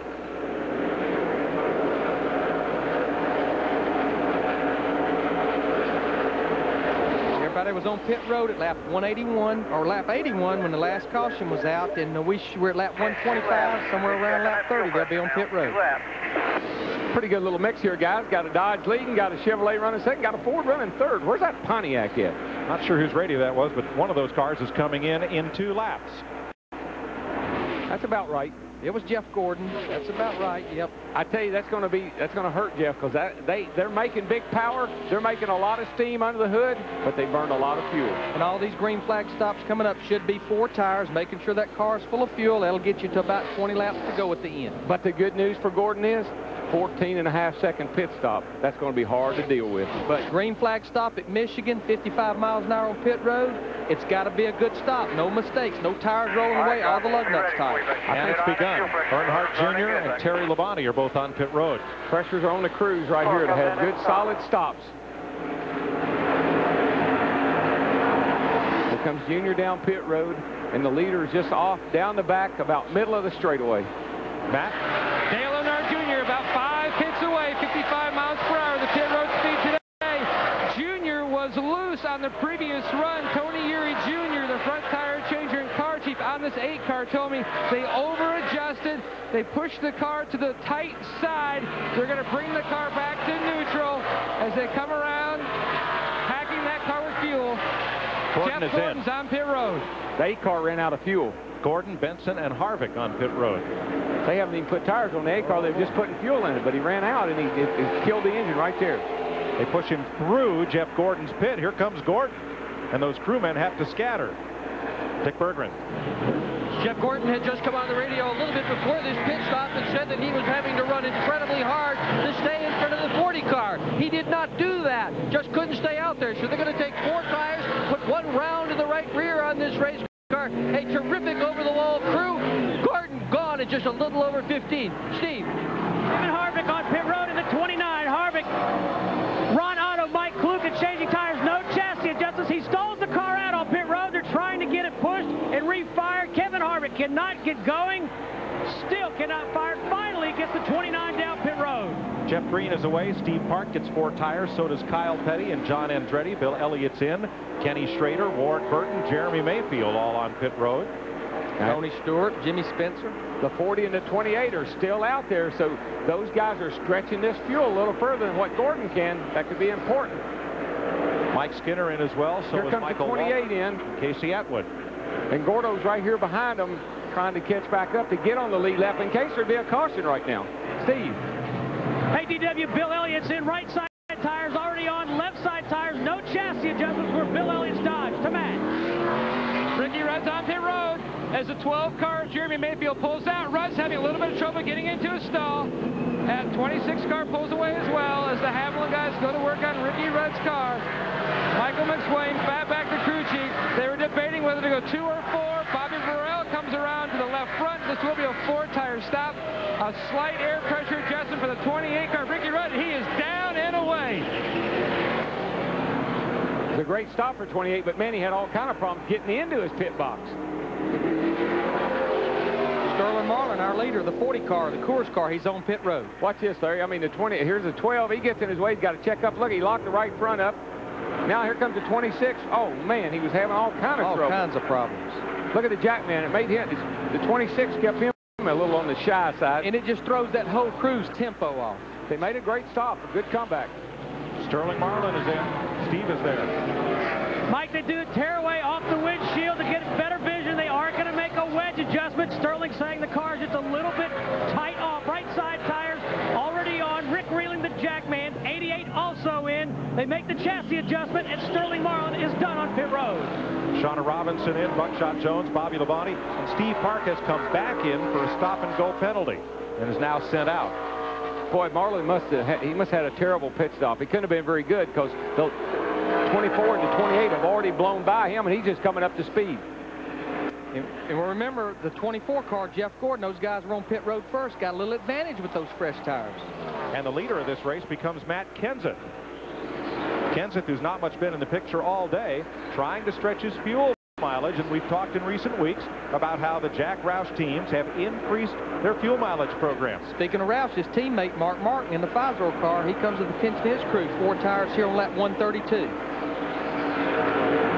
And Sterling lost about a half of a straightaway to the 24 car on that pit exchange.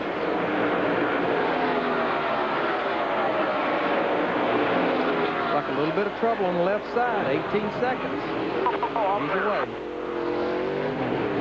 And pit road is clear, but for Bobby Hamilton Jr., subbing for Joe Nemechek in the Andy Petrie car. And the word is that Nemechek may not be back until Daytona, 4th of July holiday weekend. Jeff Hammond? Yeah, Mike, the one thing I'm noticing there, the guys that are stretching the fuel, in my mind, what they're trying to do is get it down to where if this thing stays green and they do have to come down for that last splash of gas, they can go with just 1 can and possibly just put 2 tires on the car to get it the rest of the way home. The guys that got to stop a little sooner would have to go for that second can, which could take them a little longer and make a difference here at the end of the race. That's exactly right, Jeff, because again, if you get to that 175 lap mark with 25 to go, anything after that would be just 1 can. Jason Leffler is the last car to stop in this green flag pit sequence after having his career best finish last week. He would have led a lap, but his pit stall was before the start-finish line, so he stopped, got his service, and now green flag stops complete. Kevin Harvick's crew reacts to the car stalling on pit road.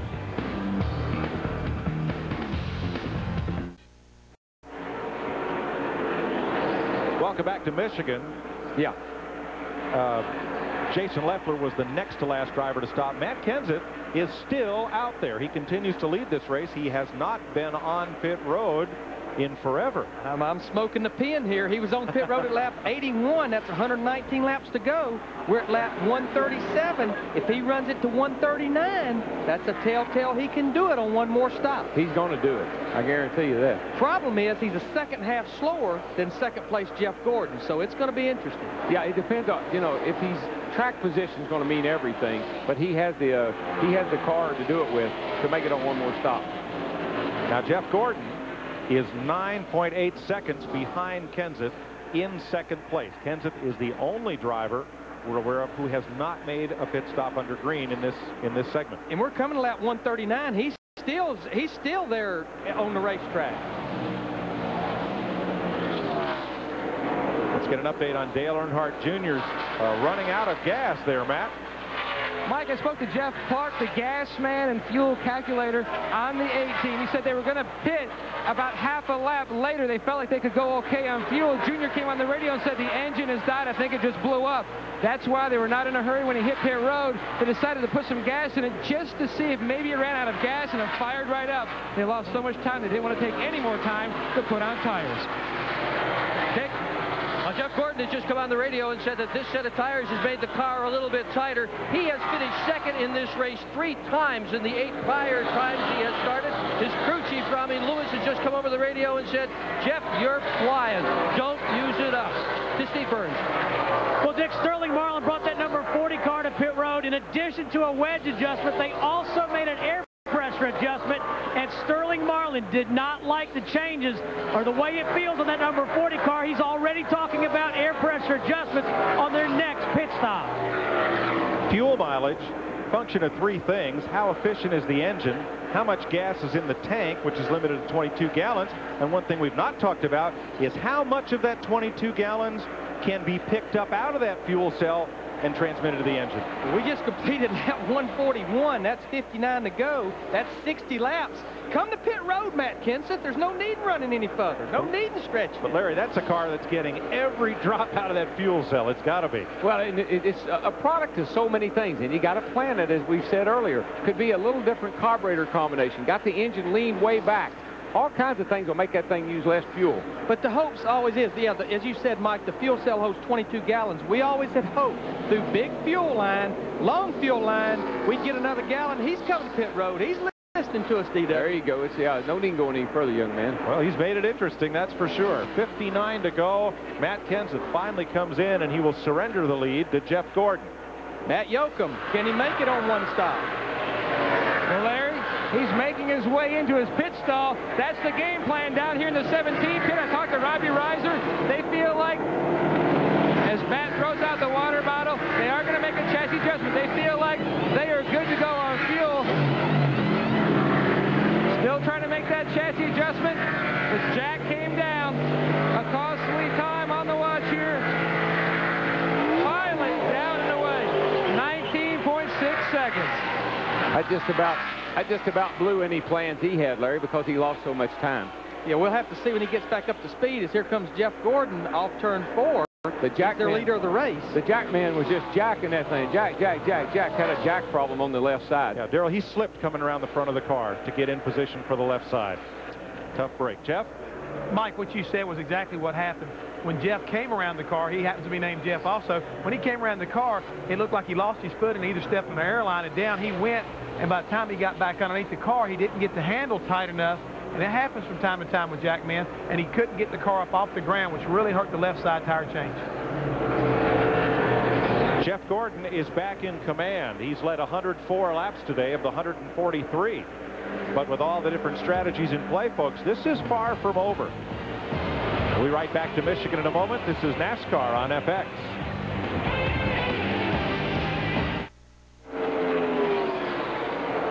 Welcome Welcome back to Michigan, where the weather has changed and for the better. That dark cloud system that was coming toward the racetrack veered away, and there's sun on the racetrack. Oh, it's a bright, sunshiny day. Good day for a race at Michigan. 54 laps to go. Jeff Gordon back out in front, and pit stops in the pit sequence. Part of the reason why. Sterling Marlin came in leading the race. He had just passed Jeff Gordon before pit stops, and something bad had to happen to Sterling Marlin to lose so much time. And I think if you look at what Larry is circling there, ins and outs. Look at Ricky Rudd there. What a difference that made. That's the reason he's in second place right now. That's the number of seconds from the start-finish line around, into the pits, out of the pits, and back to start-finish. And remember, Harvick, the reason his time was so slow, stalling it on pit road, his crew having to push him made a big difference. There's a look at Kevin Harvick, who's presently in 7th place and alone on the racetrack, about a second and a half behind Bill Elliott. But he fared a lot better than other people did that had problems on pit road. Dale Jr. has gone a lap down, and some other guys, Kenseth is now a lap down. Well, Matt Kenseth gambled. Let's go to his pit. And Robbie Reiser is talking to Matt on the radio right now, giving them lap times. They had a 19-second change pit stop. Robbie, are you good to go the distance? We're going to go the distance. It's our only chance of winning, so that's the way we're going to go here. You were calculating the mileage with Jack Roush, the owner. How close are you going to be? We're right there. We're right at the end. They're going to roll the dice, Mike.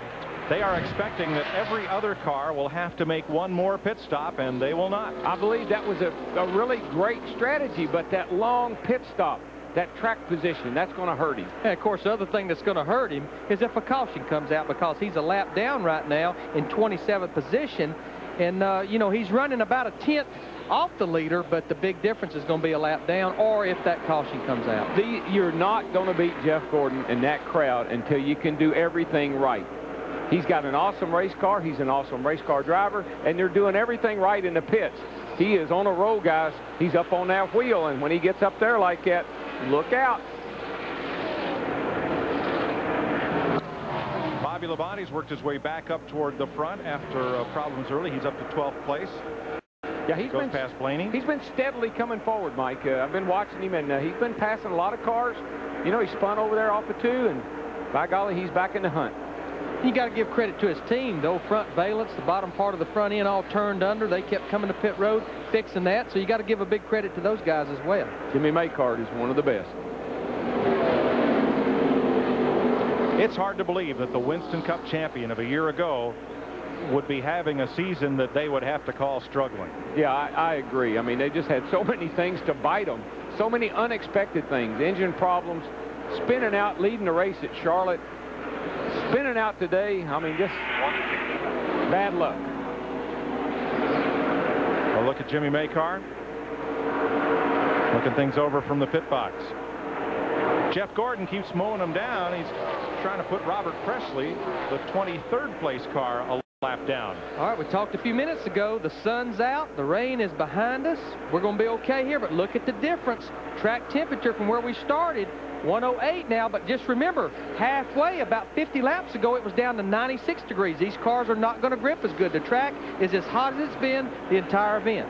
And Rudd is closing ever so slightly. I guess that's probably the best car on the track right now, Ricky Rudd. The gap 1.7 seconds last time by.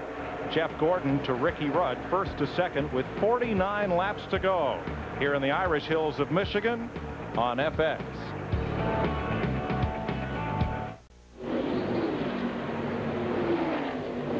With 45 laps to go, Jeff Gordon leads Ricky Rudd by 1.4 seconds. Sterling Marlin is about 5 seconds off the lead. Johnny Benson 10 seconds. Jeff Burton, the 5th place car, 14 seconds behind Jeff Gordon. Whatever they did to Sterling's car, if it was an air pressure adjustment, boo, I bet they wish they hadn't have done that. Yeah, he's over 3/10 slower than the leader right now, Jeff Gordon. Look at where our Koch family of drivers sit in the point standings coming into Michigan here. Ricky Rudd 6th in the points, 2nd in this race. Among them,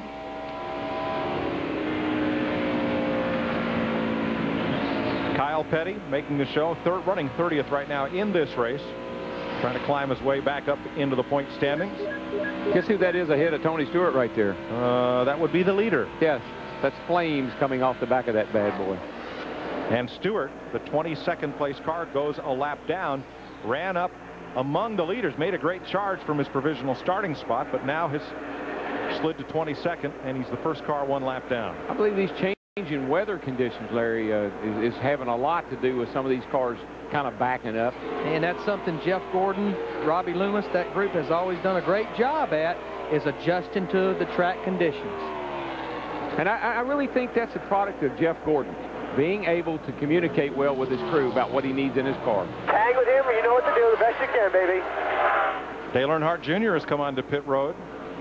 Now remember, they got gas only when Earnhardt Jr. thought he might have blown up the engine.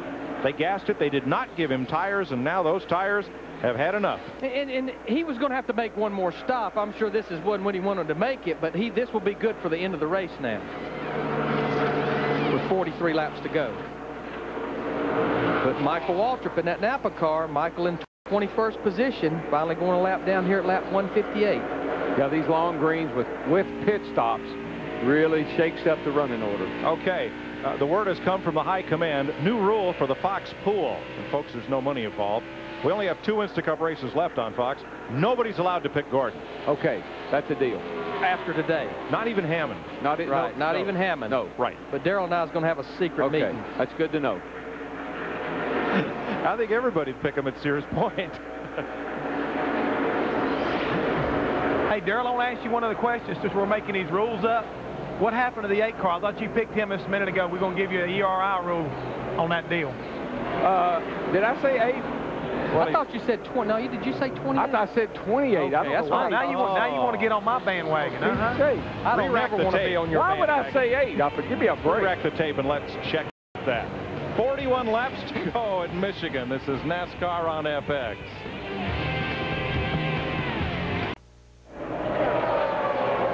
Laps to go. Can Ricky Rudd catch Jeff Gordon? That's likely what Robert Yates and Rudd's crew chief Michael McSwain are talking about. Ever since Fatback got those sunglasses, they've been running a lot better. Well, at least they've been looking a lot better anyway. Rudd is a 1.5 seconds back from Jeff Gordon. Mine? No. Dick Berggren. With Robbie Loomis, his crew chief. Robbie, when will you pit and what will you do? Well, first of all, I'd like to say hello to Papa Joe Hendrick back home. Our thoughts are with him and his family. We're probably looking around 176, something like that. Okay, let's go to Matty. And Robert Yates, the coroner, and Michael Fatback McSwain have been crunching numbers. Fatback, when are you going to make your last stop? And will you take tires or just gas and go? We're going to try to play this thing all the way to the end as long as we can. Somewhere between 175, 185. We're going to pit. And what we're going to do, 2 tires, 4 tires, 6 tires, I don't know. We'll see how it plays out. The last time this 28 car went to victory lane was right here at Michigan. Now let's go to Steve Burns. All right, Matt, with Lee McCall, crew chief on the number 40 for Sterling Marlin. Lee, tell us about your strategy as we get to the close of the race. Well, right now we're just going to see what the 24 car does. You know, the Coors Light Dodge has been running great all day. We're just a tick tight right now, so we get down toward the end of the run, we'll see what kind of adjustments we need to make. Dale Jarrett, an 88 car, the UPS car, he's on pit road. 36, Kenny Schrader, he's on pit road. Also, Terry Labonte, Brett Bodine, and Johnny Benson have been to pit road. Those pit reports were very informative, weren't they? Did we learn anything? Yeah, we're going to come in and we're going to do something. We're just not sure what. I love it. And we don't expect these to be these guys' last pit stop. Right. Schrader's had a really strong day. He has. He's been running well. He's gone a lap down now, but first half of this race, he was right in contention. Mark Martin went a lap down there, too, while we were flipping around. Kyle Petty is in. But you know, Darrell, these guys are going to have to pit with 20 or 25 to go. They're going to have almost 1 can of fuel. That's 7-8 seconds. These crews, they can change at least 2 right side tires. They're almost like free. Yeah, I'd go for 2 right side tires, can of fuel, and get out of here. Show me the money. Tony Stewart in. He's a lap down. Drops it down a gear and comes to a halt. Kevin LePage in the 4 car. He's on pit road as well.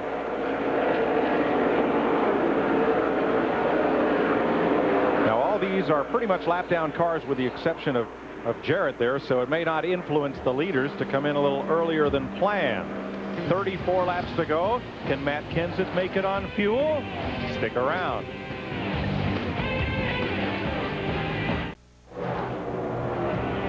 At FX welcomes you back to Michigan, and you see Jeff Gordon on the lead. Ricky Rudd, Sterling Marlin looking for their first wins of the year and chasing Gordon. The great views you're seeing of this action being brought to us today by Monster.com's East Coast Blimp, Trump. Speaking of Trump, Gordon has been the money driver. He's led since lap 142 and last pitted on lap 128. Remember, in the first 40 miles, we had 4 cautions, but things have settled down.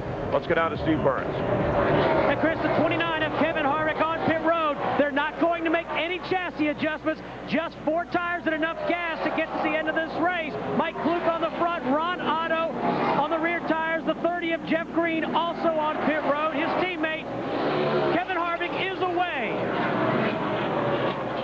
Larry, I was a little surprised they came in this early because the last 3 or 4 laps, Harvick's been the fastest car on the racetrack. He had been the fastest car by about 2/10. All I can think of, they was making that much gains, trying to get advantage of those fresh tires. Dick Bergman, what is their thinking? Well, Johnny Benson came in a bit early here just a little while ago, and the problem was he wasn't sure what the problem was. At first he thought the engine was blowing up, then he thought he had a flat tire. The real problem, a wheel weight was off. He had a vibration and pitted for that. And an update on the 88 car, Dale Jarrett. He short pitted about 15 laps earlier than normal. He came on the radio and said, Todd, I just feel like I'm going to wreck. The car is so loose. So they pitted on lap 165, made a wedge adjustment. Also, an update on his teammate Ricky Rudd. Turn one, guys. Big smoker, and that's Earnhardt Jr.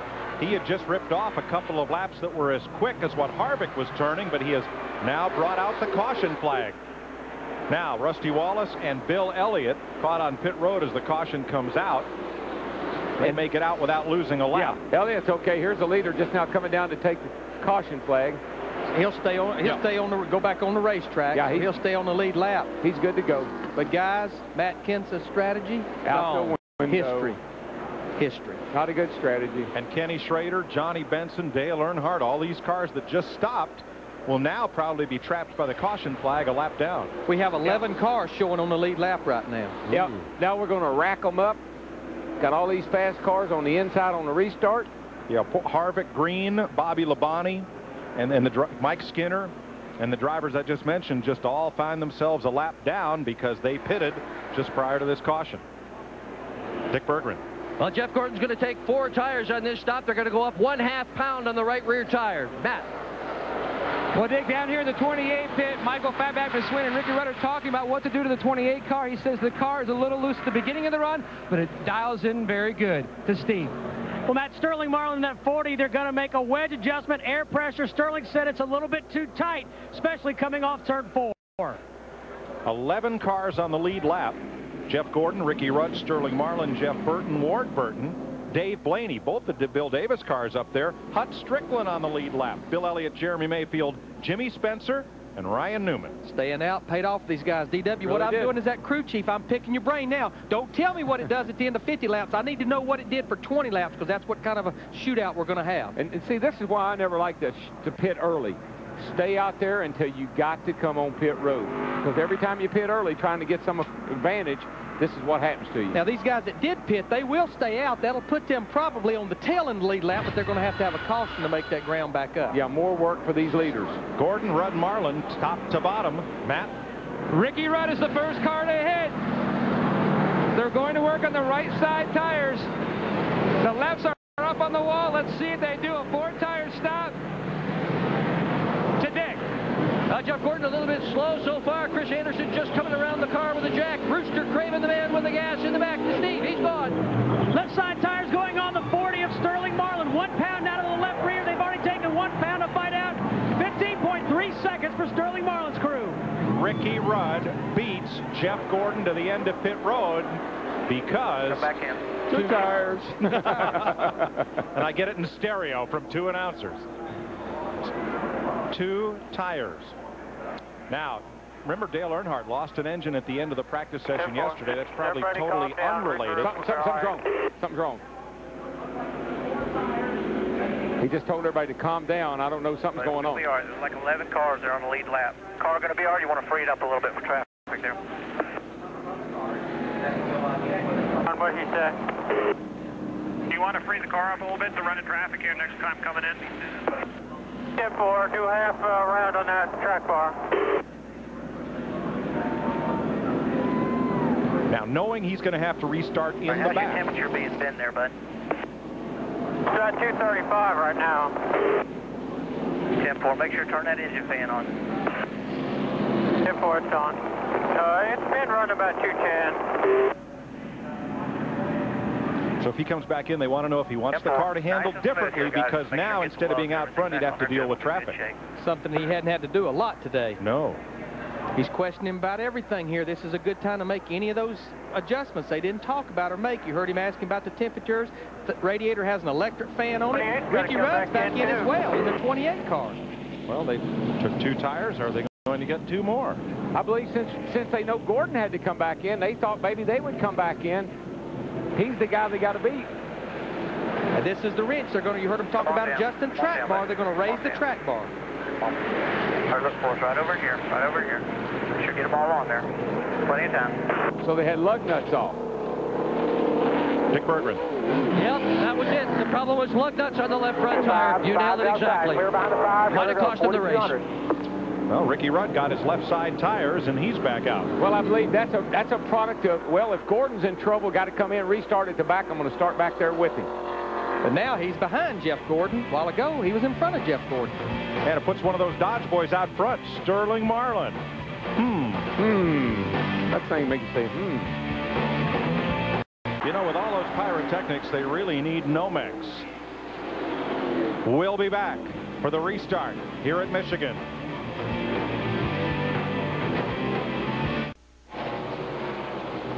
They've just waved the green flag to restart this race. We're not glad we got back when we did, folks, because this ought to be good.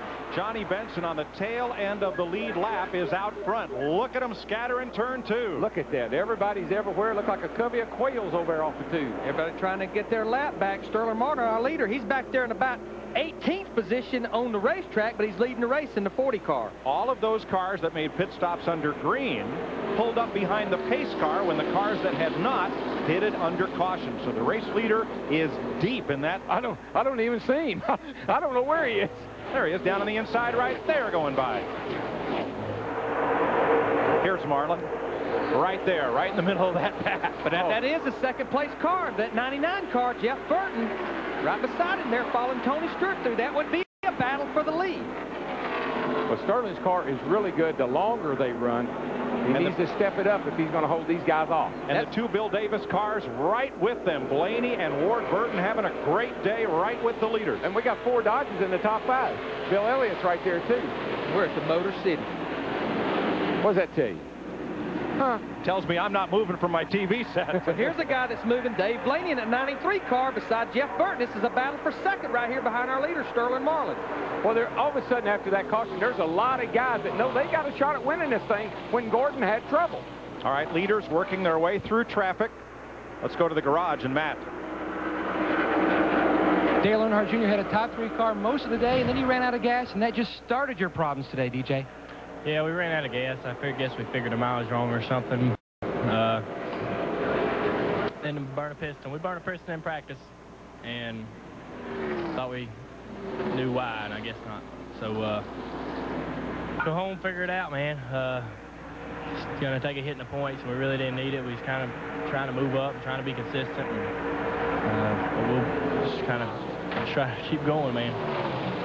Earnhardt Jr. came in here 9th in the Winston Cup standings. And man, don't that break your heart? I mean, just so disappointed, so dejected. His older brother won here yesterday in the ARCA race. Yes, he did. I know he burned a piston yesterday, but sometimes running out of fuel, starve that thing, cooling that fuel, that can burn a piston as well. Yeah, you see that happen periodically. There's our leader just going by. He's still in mid-path. Yeah, and he is. And the thing is, Jeff Gordon's loving every bit of this because he is closing in a hurry. There's Gordon underneath Ryan Newman and Hut Strickland. This is all for position. Those are all lead lap cars, and there's Ricky Rudd right with them. Of course, our 2 fastest cars, Ricky Rudd in the 28, Jeff Gordon in the 24. Here you see our interval behind the leader, 1.3 seconds. See how Rudd pulled him down the straightaway? Gordon came off on the bottom of 4, but he had to fade up in behind the 28 car. Look how much distance, though, Jeff Gordon's losing. It's back to 1.5 seconds. He's back there in traffic. He's been in clean air all day. He hadn't had to deal with traffic. 1.6 seconds off turn 2. If Sterling Marlin can get himself a little lead, get out of this traffic and get out front, he might be able to hold these guys off. And we've lost the 4th place car. Ward Burton has dropped down to the apron, way off the pace. Oh, what a play. Gosh. And we were just talking about Bill Davis and both his cars in the top 5. And still a lot of... Bill Elliott is running 3rd right now. And Blaney is right up there to challenge. Back from and Elliott. Sterling has worked his way out of this mad rush back here, and now Gordon's in the middle of it. But boy, he just went by Ricky Rudd in the 99 car on the bottom of the racetrack. Dave, oh boy, John Andretti just got all squirreled up right there. And look what that did for Gordon. Opened the door, and here come the leaders. Dave Blaney is 2nd. Hut Strickland is 3rd. Wow. Great run for those guys. Jeff Burton 4th, Ricky Rudd 5th. And they're back to battling 4 wide again. 4 abreast. Here they come. Somebody told them there's 17 laps to go, boys. We need to go. Man. Boy, look at that. They're all over the place down the front stretch. And you could have a fast car and never know it. 2 of the Penske cars battling. The 12 of Mayfield, the 02 of Newman for 5th place. 5th spot, Jeff Burton in the 99 on the high side. And again, there you see Hut Strickland in that 90 car. These are all lead lap cars. And Bill Elliott in the 9 car. What a difference a pit stop and a caution flag will make. Wow. Changes the whole complexity. Now, Sterling Marlin's 1.7 seconds ahead of Blaney, who is 3/10 ahead of Gordon. And Gordon is trapped behind the 93 and this 31 right here. He can't get out behind him. But this right here, he goes to the bottom. He's headed to the bottom. He's going to pass them both going into turn 1. And that puts Jeff Gordon up into 2nd place. Now, Ricky Rudd's trying to follow him up through. Matt? Well, the reason why Ricky Rudd came back down pit road, I talked to the crew. They said last year they took on 2 tires and Rusty Walsh beat them with 4. So they decided with the caution to come back in and get left side tires. And this is the same car that he had here, had such a lead till that caution came out and Rusty burned him by changing 4 tires. Boy, Sterling is hung beside the 36 car, Kenny Schrader. He needs to get around him in a hurry because these guys are coming. Ricky Rudd on the bottom side here lost a lot of momentum. You see by the Fox tracks, 2.6 seconds behind our leader. Well, the 31 car held him to the bottom going into the corner, and it took away his momentum. Come on. Got to slide up in front of him. Still there. 2.6 seconds, 14 laps to go. Gordon needs to run 2/10 faster than Marlin to catch him, but then he's got to pass him. And in the last lap, he was 1/10.5 quicker than Marlin. That's Marlin's been stuck beside the 36 car. He just cleared him going into 3. He's got clean air in front of him. He should be able to really pull away now. Gordon's stuck beside the 30 car. That's going to hold him up a little bit, but he's been awfully strong getting into turn 1. Jeff Gordon was 4/10 quicker that lap than Sterling Marlin, but as you said, Sterling's been monkeying with the traffic up there. Now Jeff Gordon's going to have a clear racetrack for a little bit. Now, if Marlin can just get up there where he can get a little whiff of a draft off Bobby Labonte, maybe he can hang on to this lead. It's going to be a nail-biter. It's going to be right down to the wire. 13 to go. Gordon is coming, and you got to admit, guys, from 11th place on the restart and all that traffic, Gordon is almost there. Now, there's Bobby Labonte. There's Marlin, so Marlin can get a little drafting help off Labonte right now. Oh, he's in good shape right now. He's cleared all the cars that he needed to. Question now is, does he have the speed to hold Gordon off? Now, that time Sterling Marlin was about 1/10 quicker than Jeff Gordon. And that's what he needs. 12 laps to go. Sterling Marlin has run 31 races here at Michigan. He has 2... Oh, trouble down here in turn 2, guys. One car way sideways and around and up in the wall. Is that Andretti? Yeah, the 77 car just booted him down there in the middle of the corner and turned him around, and there's cars spinning everywhere. And there's Presley, who was spun down to the bottom of the racetrack. And Sterling did not need this. The caution is on the Speedway. We're going to have a lot of cars that's going to get their lap back. Johnny Benson, Kevin Harvick, Matt Kenseth, Bobby Labonte all get their lap back. Schrader's going to try. I think he got it. I believe he did get it. He did Schrader get it back. So we had 5 or 6 cars that got their lap back. So now we have 15, 16 cars on the lead lap, and we're going to have under a 10-lap shootout. Well, that's too bad down there. The 77 car booted the 43 in the rear right in the middle of 1 and 2 down there and turned him around. I don't think that's the first time this season those two have gotten together. Well, then that tells me that ain't the last. A guy, Sterling Marlin, did not want to see this caution. No. We're going to be under 10 laps. It will be a down finger restart. No lap traffic to deal with. He'll start this race with Jeff Gordon right on his rear bumper. Then it's pure speed and who's got the fastest race car. They've been pretty equally matched, the two have. I'm pretty sure we will not see Sterling Marlin, Jeff Gordon, Ricky Rudd on pit road for any kind of service. We ran 11 laps. We may see some of those cars that made a lap up get back on pit road to get 4 tires. Yeah, there's the contact, and the 77 booted the 43 back up before I think we picked this up. But look at this mess coming at him right there. Whoa. Wow. Casey Atwood had to Casey. change directions 4 times. Wow, what a save. Let's get Michael Waltrip's view. Here we go down. Now watch Casey, especially on the right there, if you see him. Where am I going to go? Where am I going to go? Where's he going to go? Casey ended up behind Michael. My gosh. Hard to get through there. Jeff Burton in the 99, Bill Elliott in the 9, Jimmy Spencer in the 26, all the cars that made the lap up, Johnny Benson, Kevin Harvick, Matt Kenseth, Bobby Labonte, all coming to pit road. But Jeff Burton and Bill Elliott, they were backsliding. They might as well come to pit road, try to make that car better. Elliott was third at one time, but he was coming in 9th place. Dick Berggren.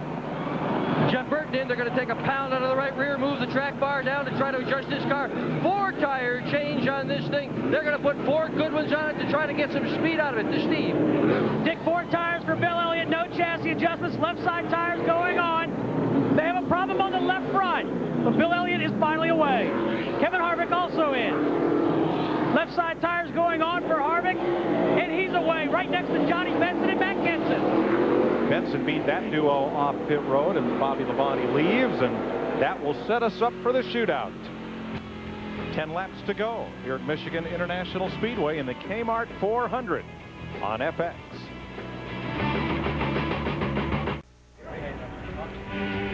Welcome back to Michigan International Speedway here in Brooklyn, Michigan on FX. We just have 9 laps to go. Sterling Marlin leading Jeff Gordon with Ricky Rudd right behind. And when there was that situation, Jeff Hamill, when Gordon had to go back into the pits, you questioned why Rudd went along with him. Now they look like they're in pretty good shape. Right now it's working out pretty good for these guys. But the guy I'm looking at right now pulling for is old Sterling Marlin. He's got that Dodge up front. And if he can just hold them off, but I'm telling you, it's going to be tough with Gordon behind me. Yeah, the way Jeff Gordon is going, it's been 24 years since a Dodge has won here. Mike? Last Winston Cup win for Dodge anywhere was November 77, Neil Bonnet on Ontario. And we've had some nail biters here, DW. Oh, yeah, I never will forget that one. I was just starting to get into my stride there in 1978, and I was working on the old Pearson. I thought I had him set up. I thought I had him beat. And the old Fox slid right by me going into turn 3 and won the race. And I won't forget that 1991 with Dale Jarrett. Got us on the last corner of the last lap in that Wood Brothers car when I was with Davey Allison. And you know what?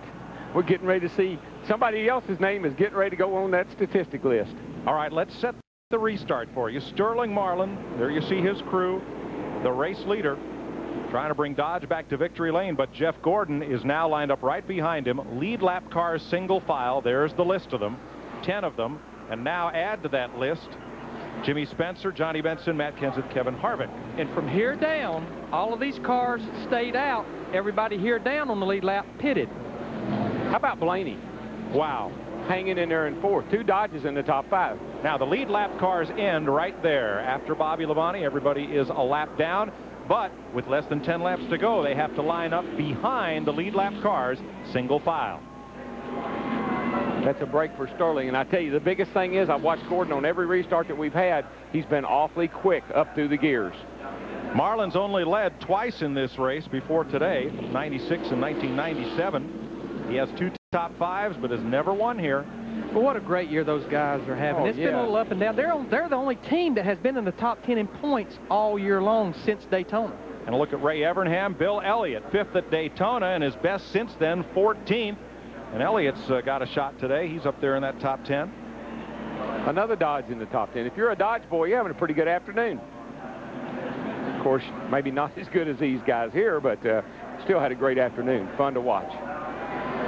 All right, Larry, what are you going to do, buddy? What are you going to tell me? Tell me something. Sterling, you got to have one of the best restarts you've ever had right here. That's Marlin, right. He's got to quench those flames. Maybe pop the top and pour a little on them. Oh, that's a good idea. That might work. Drown them out.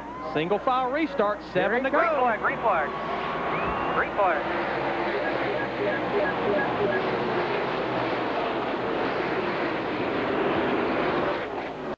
Mayfield inside of Blaney. That's back at 4th place. Well, here he goes underneath. No contest. Ricky Rudd in that 28 car. He wants to come with him. The big thing is they're going to get sideways. Oh, trouble again down turn 2, guys. Shauna's around. Room behind the 28 if you need it. Everybody's going to get past. Caution is on the Speedway, even though she's got it straight. They're telling them race it back to the caution. We'll get a restart here, but they're going to bring it back to the caution. The battle's going to be for second between Ricky Rudd and Sterling Marlin. And here come all those lap down cars, but none of them will get close enough. Close for second place at the line. Rudd got it by an inch. And it was close for 4th. Rudd beat the fire. He beat the heck out of him. He beat him by an inch. And Blaney beat Jeremy Mayfield back for 4th. I believe that's the 7th caution of the day, and it's for Shauna Robinson. Once we get called up, then we'll come in and get 4 tires. I don't think she hit anything. Just spun that thing around down there. Now, let me go back to the historic fact on women in Winston Cup racing. Back in the early days of NASCAR, about the only records that were kept were the car number, the driver's name, the number of laps completed, and the payoff. And even who they drove for, who owned the car. Those records weren't kept in the early days. So a little bit of confusion how many women have competed in NASCAR Winston Cup racing. Either 14 or 15 as of today. Well, she's done a good job. She stayed out of trouble up until now. See if we can tell what happened here. From the Briggs & Stratton on board.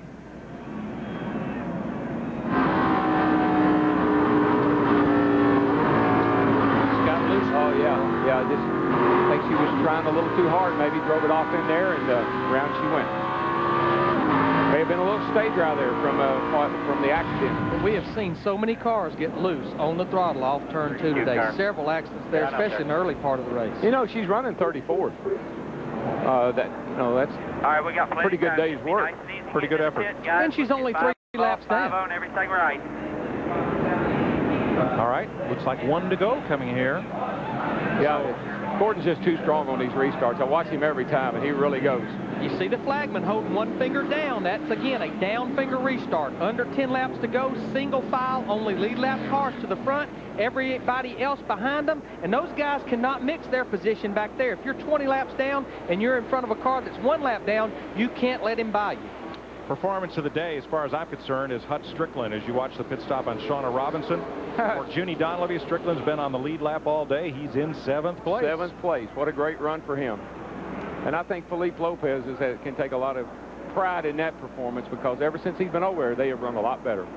The last top 10 for this car, August of 1999, 9th right here. If you look down to our left there, all that smoke you see down there, that's that haze is Felipe Lopez.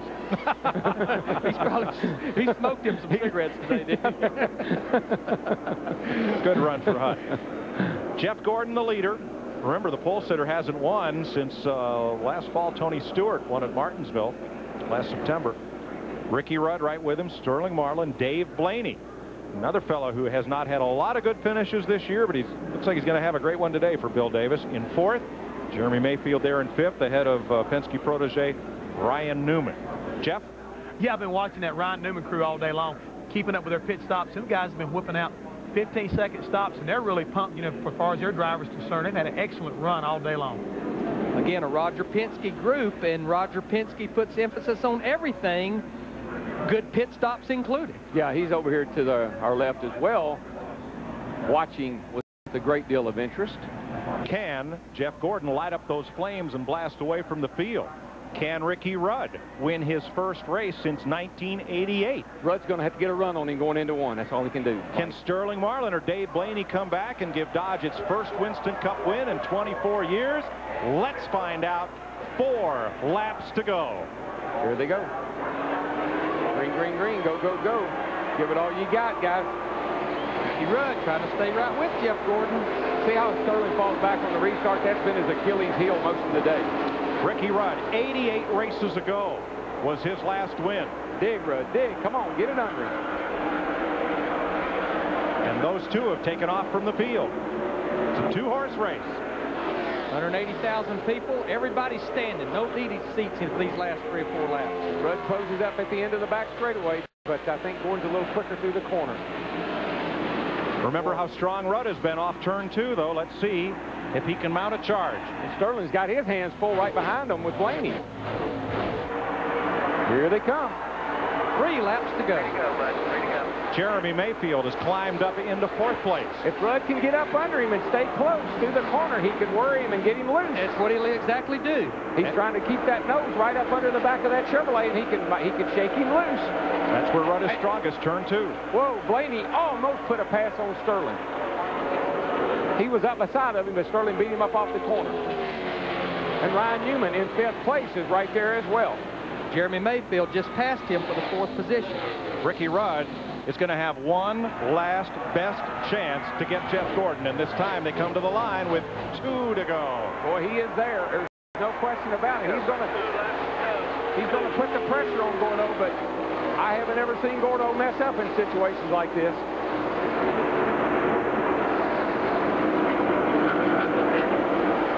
He's just a little bit quicker up off of the corner. Yeah, this time Gordon maintains a 1-car length advantage. Rudd pulls him and gets him at the end of the straightaway. Rudd's probably a tick quicker, but he's not getting through the corner quite as well, off particularly. A little bit quicker. Rudd's going to go to the high side. Take it up there. Take it up there. Loosen her up. That'll give him some momentum. Looking outside. That might be his stop. All right, Ricky, come on, buddy. 1 lap to go. And they're side by side at the start-finish line. Rudd with a car length advantage. Get up in front of him. You got to get in front of him. You can't let him come back on the outside. Oh, Rudd just stuck it in too deep at the bottom of turn 1. Lost the momentum. Gordon got the lead. Rudd's coming back. But that should have been Rudd's last lap move.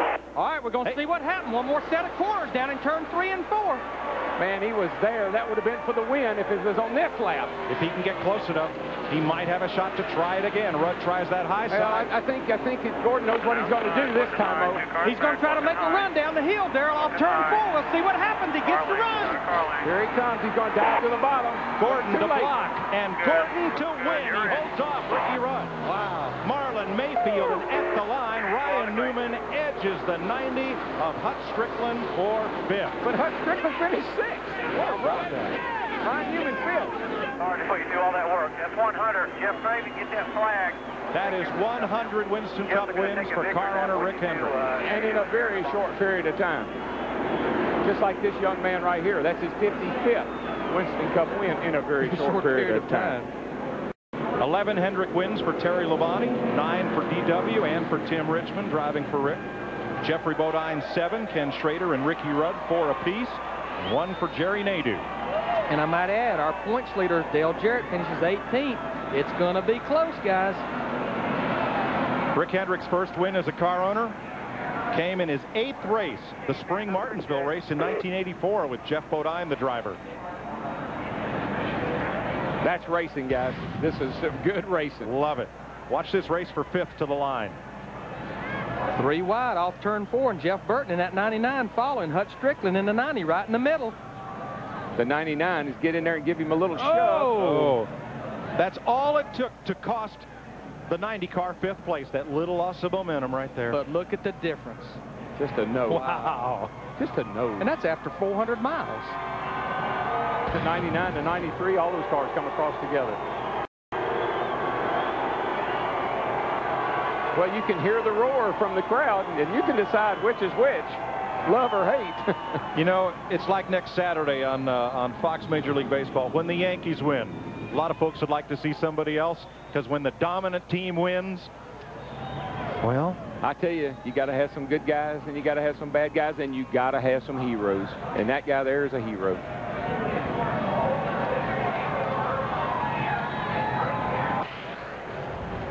Jeff Gordon passes Lee Petty and Rusty Wallace for sole possession of 7th on the all-time NASCAR win list with his 55th victory, and he sits in our MBNA winner's circle.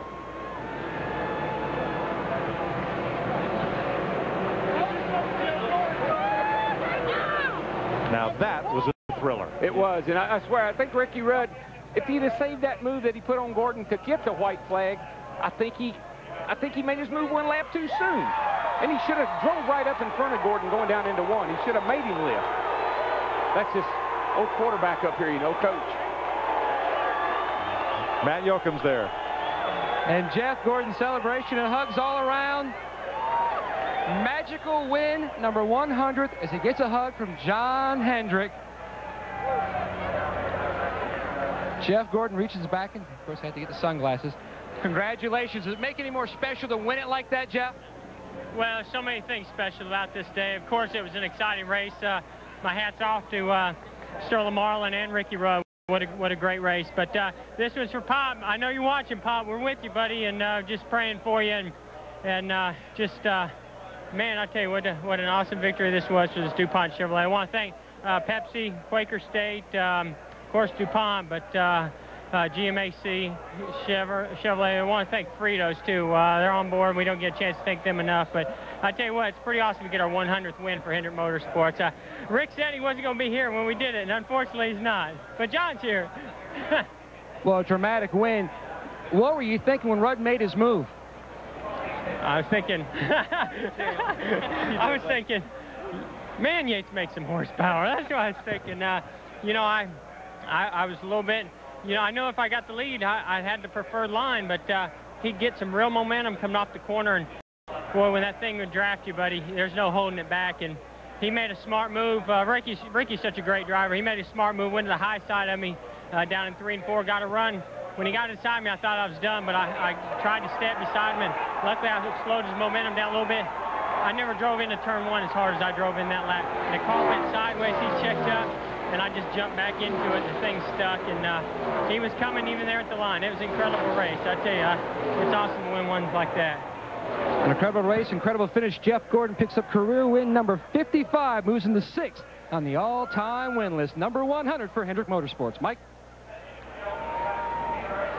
Jeff Gordon celebrates in victory lane 2 weeks in a row as he closes in on the Winston Cup point lead.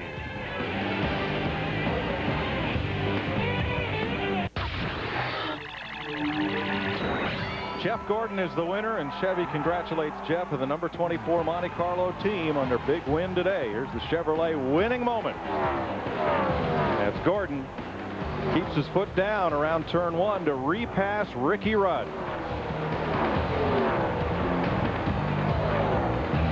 Steve? Mike, thanks a lot with Ricky Rudd. Ricky, take us through the next to last lap when you made your move on Jeff Gordon. Well, I'll be honest with you, the racetrack was changing so much during those caution delays. It was getting a little haze of film on the track. So the groove that had been working really wasn't working that good. Neither one of us were getting much traction. I drove into 3 on the outside just to see because I couldn't hold it down low. And I didn't expect to get the traction up there. Hindsight, probably shouldn't have showed them everything. I probably should have held back, made that move that I made on the white flag. Should have made it on the checker flag lap. But it was a good run. The car really got good traction up there. Everybody on this Texaco Haviland team, you know, they worked their tails off. They deserve a win. We didn't get it today, but it was a good run for us. It was fun. It was exciting. You asked to walk you through it. I can't really walk you through it because I don't remember it all. I just remember being up on that steering wheel, chasing that race car quite a bit. When I got on the inside of Jeff, we drove into 1. We both carried so much speed in there. I needed some room to slide. He had the outside groove. I didn't have any room to slide at. I tried to drive any harder. I'd have slid out and wrecked both of us, and neither one of us needed that. Thanks, Ricky. Great run. Let's go to Dick Bergeron. Sterling Marlin almost won this one for Dodge, matching your best finish this year, another 3rd. How do you feel, bud? Well, I feel kind of down. We, yesterday evening we didn't think we had that good a car, and all the boys on the Coors Light Dodge team, really worked hard and changed some stuff this morning, got it going. And if the caution had come out, I think we'd won it. And it just took our car about a lap or 2 on restarts to get going, and went out in 1 on that restart, and it just got real wiggly. And I like to wreck time 2 at 4. And Jeff got by us, and we closed back on them in, but just wasn't enough time. The disappointment shows on his face. To Matt with Shauna. With Shauna Robinson, you finished 34th, but your goal today was to finish. Congratulations. It was. I mean, it wasn't great to run the Aaron's car at the back all day, but when we were in traffic, we weren't necessarily in the way. We learned, and that's what I needed to do. I mean, thank you, Michael Cranifus, for giving me the chance to be here, and thank you, Aaron's, for sponsoring me for this race and for 3 more in the future. Now my focus is on Chicago, because here we come Chicago, and now I'm that much smarter there. We got a new announcement of a sponsor there for 1 race. So at least I have an outlook, and that's what it's about. I don't have a wrecked race car. I learned a lot. That's what I needed to do. What'd you learn? I learned that I like different adjustments. I learned I like a bar change a little better than a shock change. We learned that last change we made made the car very loose. And I held on to it when I spun, which obviously, I'm glad I did that. But, you know, it was a day accomplished, and I ran 400 miles, and that was another thing I needed to do. She accomplished her goals, finished 31st. To Steve. Well, Matt, at the beginning of the show, Mike Joyce said that Ryan Newman was going to come here and run the ARCA race, but those plans changed, and you wind up in the top 5. Tell us how you did it. Just a great run for the Alltel Ford. I want to first thank Don Miller. He's back home in Mooresville, and without him, we couldn't do this. And Roger Penske here today, obviously a great racetrack, and just a lot of patience today. To qualify 12th was a victory for us in the first place, and then to be able to stay on the lead lap all day and finish 5th is just great. Got to thank Penske engines too. We had a great motor underneath the hood. Good run, Ryan. Let's go back upstairs to Mike. Jeff Gordon, along with Muhammad Ali, celebrating in victory lane. Wow. Second, 29th, a win and a win the last 5 weeks for Jeff Gordon. Shauna Robinson, first woman in Winston Cup since 1989, gets congratulations from her crew. Did Gordon get the point lead? Stick around and find out. NASCAR on FX has been brought to you by the Home Depot, by UPS, by Go RVing, and by Goodyear.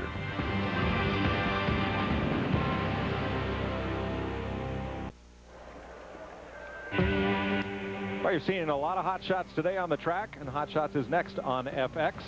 Jeff Gordon was the Predator on the last lap against Ricky Rudd. Another die-hard performance, and that's tonight's lineup on FX and kind of a summary of our show today. Here's how they finished in Michigan. Hendrick Motorsports' 100th victory, Jeff Gordon. Yeah, I just can't. So impressed with Sterling's run, Ryan Newman's run, Dave Blaney's run. Hut Strickland. And Hut Strickland. I didn't mean to skip over him. No. What a great day for Junie Dunleavy. I'm just so happy for those guys. Spencer Spun comes back. Yep. Matt Kenseth on that fuel strategy. That caution comes out, pretty much wipes that out. He ends up top 15. Jeff Green and Jason Leffler, another top 22 in a row. And Dale Jarrett way back there in 18th. Not good for his point lead. Yep, Tony Stewart, couple laps down. His march toward the front of the points derailed temporarily. 35 cars running at the finish, plus Elliott Sadler and a few more, and Rusty Wallace. Dale Earnhardt Jr. not finishing, ended up 39th. Did Gordon get the point lead? Survey says. Yeah, he did, by 26. And not only did he win a lot of money here today, he pays a $60,000 bonus from Winston for the points leader to win the race. Wow. Well, we'll see you next week at Pocono. Here is Dick Berggren. Well, Jeff Gordon is showing the kind of dominance that he has shown in the past when he won championships, and people wondered if Gordon could possibly win another championship without Ray Evernham. Answer, they are doing incredibly well this year. The pit crew, one little flaw, certainly didn't hurt him. To Steve Burns.